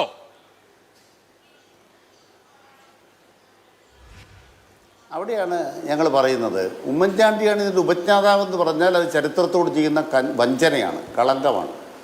അതിനു മുമ്പ് ഇവിടെ മുഖ്യമന്ത്രിമാരുണ്ടായിരുന്നു. ബഹുമാനപ്പെട്ട MP രാഘവൻ്റെ പേര് ശരിയായി ചൂണ്ടിക്കാണിച്ചിട്ടുണ്ട്. അത് കരുണാകരൻ ഗവൺമെൻറ്റിലായിരുന്നു അദ്ദേഹം മന്ത്രിയായിരുന്നത്. അത് കഴിഞ്ഞ് BS അച്യുതാനന്ദൻ അവിടെ പോർട്ടിൻ്റെ കെട്ടിടത്തിൻ്റെ ഉദ്ഘാടനം നടത്തിയത് മറന്നുപോയോ? ഇവിടെ സൂം ഡെവലപ്പേഴ്സ് എന്ന് പറയുന്ന സ്ഥാപനം ടെൻഡർ എടുത്തപ്പോൾ ആ സ്ഥാപനത്തിന് AK ആന്റണി തന്നെ മലയാളി ഒരാൾ പ്രതിരോധ മന്ത്രിയായിട്ട് അനുവാദം കിട്ടാതിരുന്ന കാര്യം മറന്നുപോയോ? അതൊക്കെ ഉമ്മൻചാണ്ടിയുടെ ചരിത്രത്തിന് മുമ്പാണ്. ഞങ്ങളുടെ ഉമ്മൻചാണ്ടിയോടുള്ള തർക്കം എന്താണ്? അതൊരു എന്താ പറയുക, നിങ്ങൾ പറഞ്ഞ പോലെ ഒരു അഡ്ജസ്റ്റ്മെന്റ് ഉണ്ടെന്ന് പറയുമ്പോൾ ഒരു അഡ്ജസ്റ്റ്മെന്റ് അതിലുണ്ട്. എന്താ അഡ്ജസ്റ്റ്മെന്റ്? BGF-മായി ബന്ധപ്പെട്ട ഒരു കാര്യമുള്ളത് ശാൽകുമാർ, അന്ന് ആരും ബിഡ് എടുക്കാൻ വരാതിരുന്ന ഘട്ടത്തിൽ അദാനി ഇവിടെ കൊണ്ടുവരാൻ കുറച്ച് സോപ്പ് അല്ലെങ്കിൽ അങ്ങോട്ട് ചർച്ച നടത്തുമ്പോൾ അങ്ങോട്ടും ഇങ്ങോട്ടും വേണമല്ലോ. ലാഭമാവില്ല എന്ന ഘട്ടത്തിൽ അല്ല, നിങ്ങൾക്ക് ലാഭം ഉണ്ടാവും എന്ന മറ്റൊരു കരാറുണ്ടായി. നിങ്ങൾക്ക് അതിൽ ആക്ഷേപം ഉണ്ടെങ്കിലും ഇല്ലെങ്കിലും അത് തെറ്റിദ്ധാരണയാണ്. അതായത് ടെൻഡർ വ്യവസ്ഥകൾ പ്രകാരം എന്തെല്ലാമാണോ ഉള്ളത് അതിനേക്കാൾ ഉദാരത അദാനിക്ക് കിട്ടി. അതാണ് അതിൻ്റെ പോയിന്റ്. അദാനിയാണെങ്കിൽ ഉദാരമാകും. അത് ഉദാരമാക്കാൻ തക്കവണ്ണം കേന്ദ്ര സർക്കാർ, നമ്മൾ ചീട്ട് കളിക്കുമ്പോൾ ക്ലോസ് ടു ചെസ്റ്റ് എന്ന് പറയും. അതായത് നെഞ്ചിനോട് ചേർത്ത് ചീട്ട് വെച്ചാൽ നമുക്ക് കളിക്കാൻ എളുപ്പമാണ്, മറച്ചു വെച്ചിരിക്കുകയാണ്.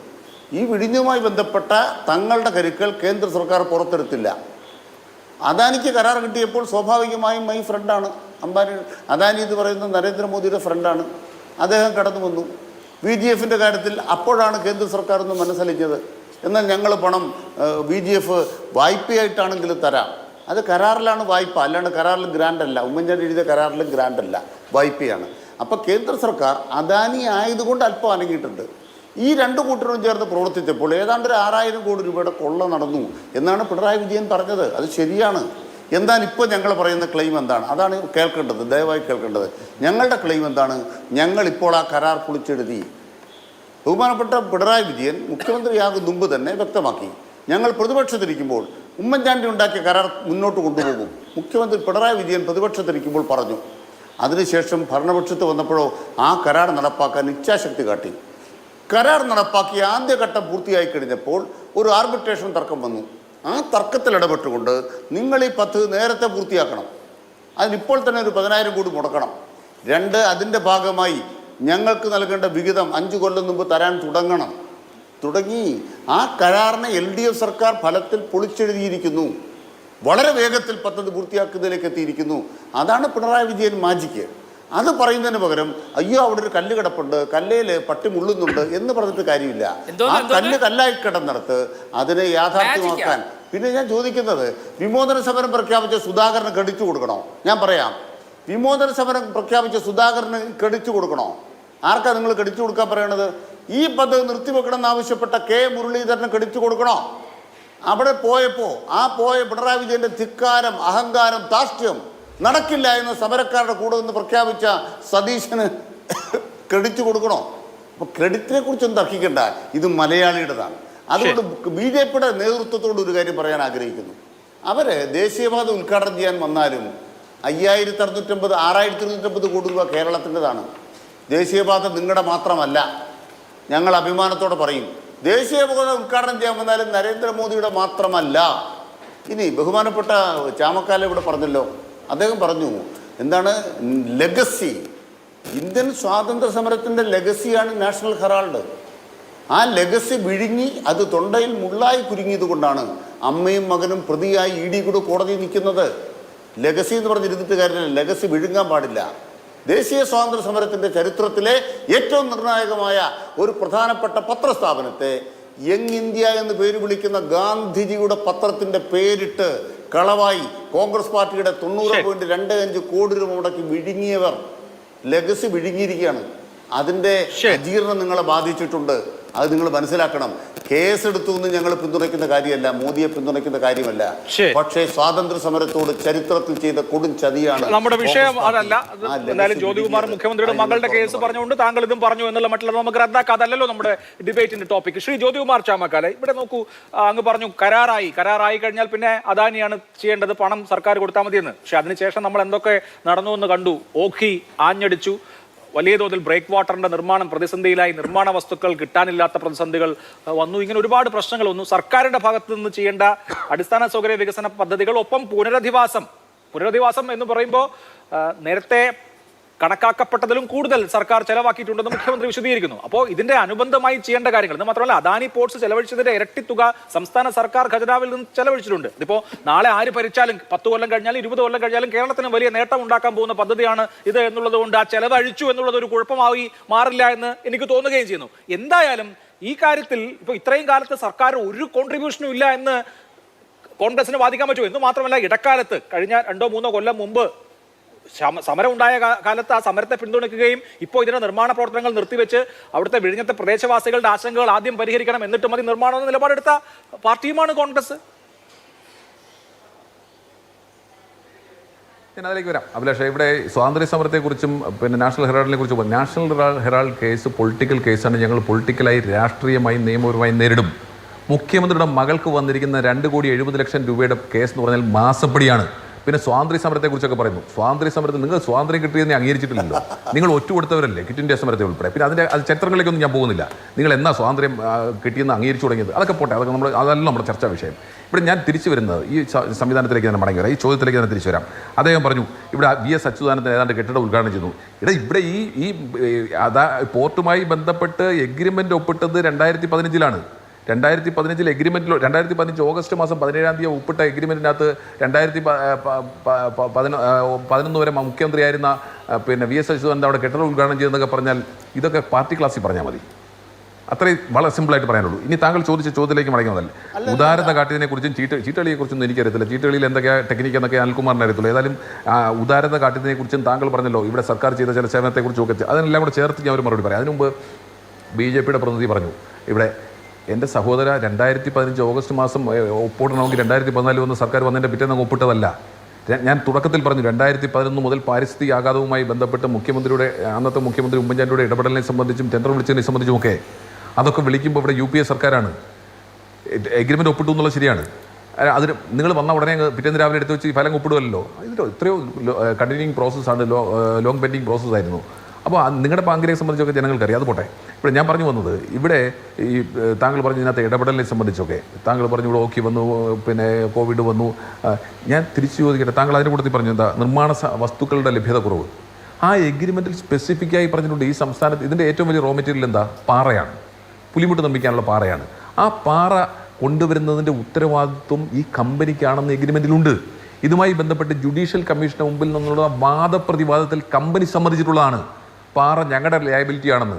ആ പാറയുമായി ബന്ധപ്പെട്ട് പിന്നെ ഇവരെന്ത് ചെയ്തു എന്നായി പറയുന്നത് ഈ നിർമ്മാണ പ്രവർത്തനത്തെ സംബന്ധിച്ച്. ഇനി ഞാൻ ചോദിക്കട്ടെ, ഇപ്പോൾ അദ്ദേഹം വേറെ എന്തൊക്കെ പറഞ്ഞല്ലോ, ഞാൻ തിരിച്ചൊന്ന് ചോദിക്കട്ടെ. ഇവിടെ 2019 പൂർത്തിയാക്കേണ്ട 2019 ഡിസംബർ മാസം 3-ാം തീയതി പൂർത്തിയാക്കേണ്ട ഒരു പദ്ധതിയെ സംബന്ധിച്ച് അതിന് വേണ്ടി വന്നാൽ ഒരു 3 മാസത്തെ 90 ദിവസത്തെ പിന്നെ അഡീഷണൽ എക്സ്റ്റൻഷനോട് കൊടുക്കാവുന്ന സ്ഥിതിക്ക് അത് കൃത്യമായും 2020 മാർച്ച് മാസം 2-ാം തീയതി പൂർത്തിയാകേണ്ടിരുന്ന ഒരു പദ്ധതി, ആ പദ്ധതി പൂർത്തിയായില്ലെങ്കിൽ ബാക്കി ഓരോ ദിവസവും അതായത് പ്രതിദിനം 12 ലക്ഷം രൂപ സർക്കാരിലേക്ക് കോമ്പൻസേഷൻ കൊടുക്കേണ്ട ഒരു കമ്പനി, നിങ്ങൾ ആർബിട്രേഷനെ കുറിച്ച് പറഞ്ഞല്ലോ, ആ കമ്പനി സർക്കാരിലേക്ക് എത്ര കോടി രൂപയായിരുന്നു തരേണ്ടിയിരുന്നത്? ആർബിട്രേഷനിൽ നിങ്ങൾ അത് അംഗീകരിച്ചു കൊടുത്തില്ലേ? ഇത്തരത്തിൽ കിട്ടേണ്ട മെറ്റീരിയൽസിനെ സംബന്ധിച്ച് അതിൻ്റെ ലയബിലിറ്റി നിങ്ങൾ ഏറ്റെടുത്തില്ലേ? അതിൻ്റെ പേരിൽ ഈ സംസ്ഥാനത്തും എന്താ പറഞ്ഞിരുന്ന എഗ്രിമെൻറ്റിൽ, ഞങ്ങൾക്ക് ഇവിടെ നിന്ന് ഈ പാറ റോ മെറ്റീരിയൽ റോക്ക് ലഭ്യമായില്ലെങ്കിൽ ഞങ്ങൾ വിദേശത്തു നിന്ന് ഇറക്കുമതി ചെയ്യുമെന്ന് വരെ എഗ്രിമെൻറ്റ് പറഞ്ഞിട്ടുണ്ട്. അതിനെ സംബന്ധിച്ച് വാദപ്രതിവാദം ജുഡീഷ്യൽ കമ്മീഷൻ മുമ്പിൽ വന്നിട്ടുണ്ട്. അവിടെ വന്നപ്പോൾ അത് ഈ വാദഗതികൾ ഉൾപ്പെടെ അംഗീകരിച്ചു കൊടുത്തിട്ടുള്ളതാണ് ഈ കമ്പനി. എന്നിട്ടും അതിൻ്റെ റെസ്പോൺസിബിലിറ്റി നിങ്ങൾ ഏറ്റെടുത്തില്ലേ?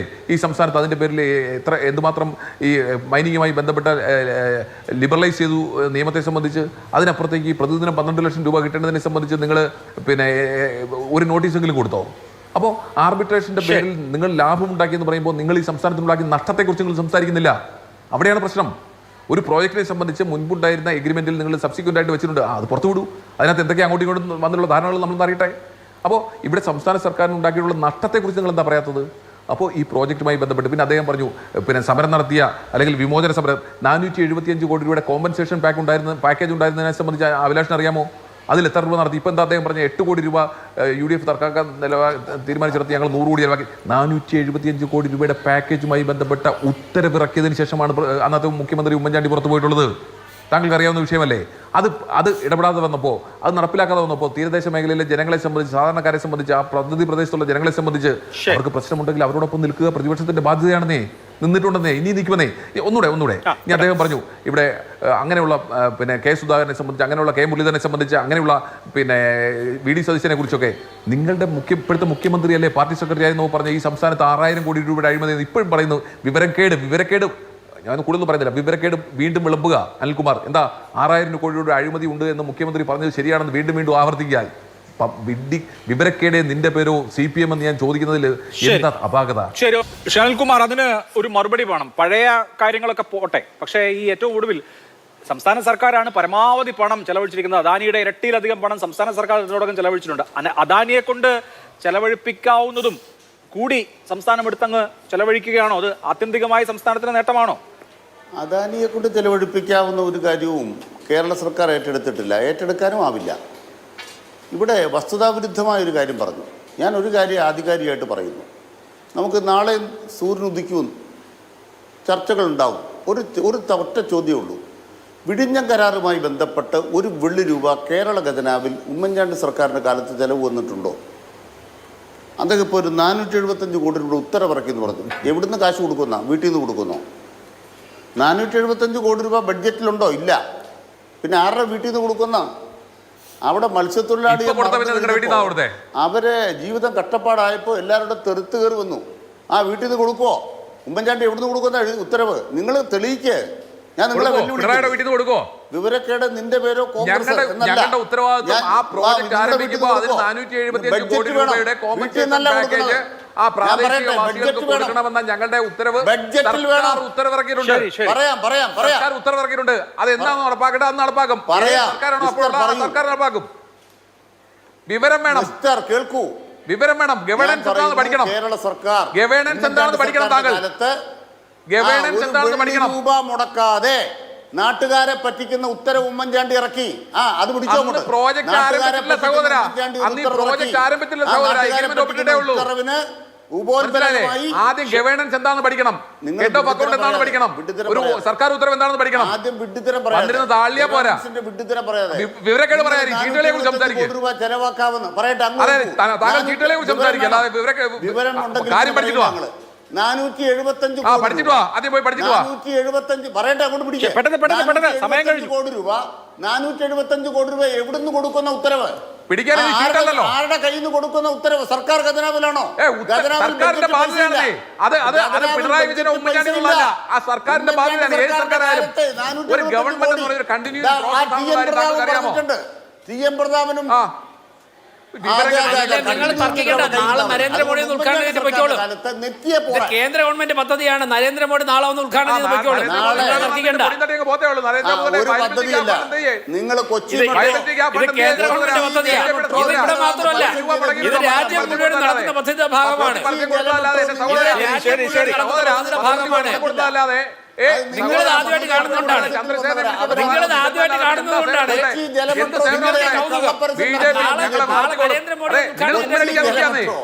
ശരി, എന്തായാലും ഒരു നല്ല കാര്യമല്ലേ? രാജേഷ്, പ്രധാനമന്ത്രി കുമ്മനടിക്കാൻ വരിക.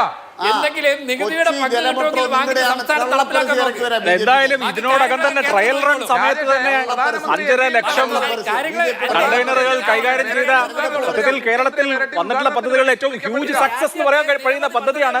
അത് കമ്മീഷനിങ് കഴിഞ്ഞ് കൂടുതൽ ഗംഭീരമാവട്ടെ എന്ന് വിചാരിക്കാൻ നമുക്ക്. ക്രെഡിറ്റ് ആരുടെ എന്നുള്ള തർക്കം പിന്നെയല്ലേ. എന്തായാലും വിഴിഞ്ഞം വലിയ വിജയമാവട്ടെ എന്ന് മാത്രം വിചാരിക്കാം. വളരെ നന്ദി. Shalkumar, Jyothikumar Chammakkala, Shri Rajesh. Super prime time അവസാനിച്ചു. നമസ്കാരം.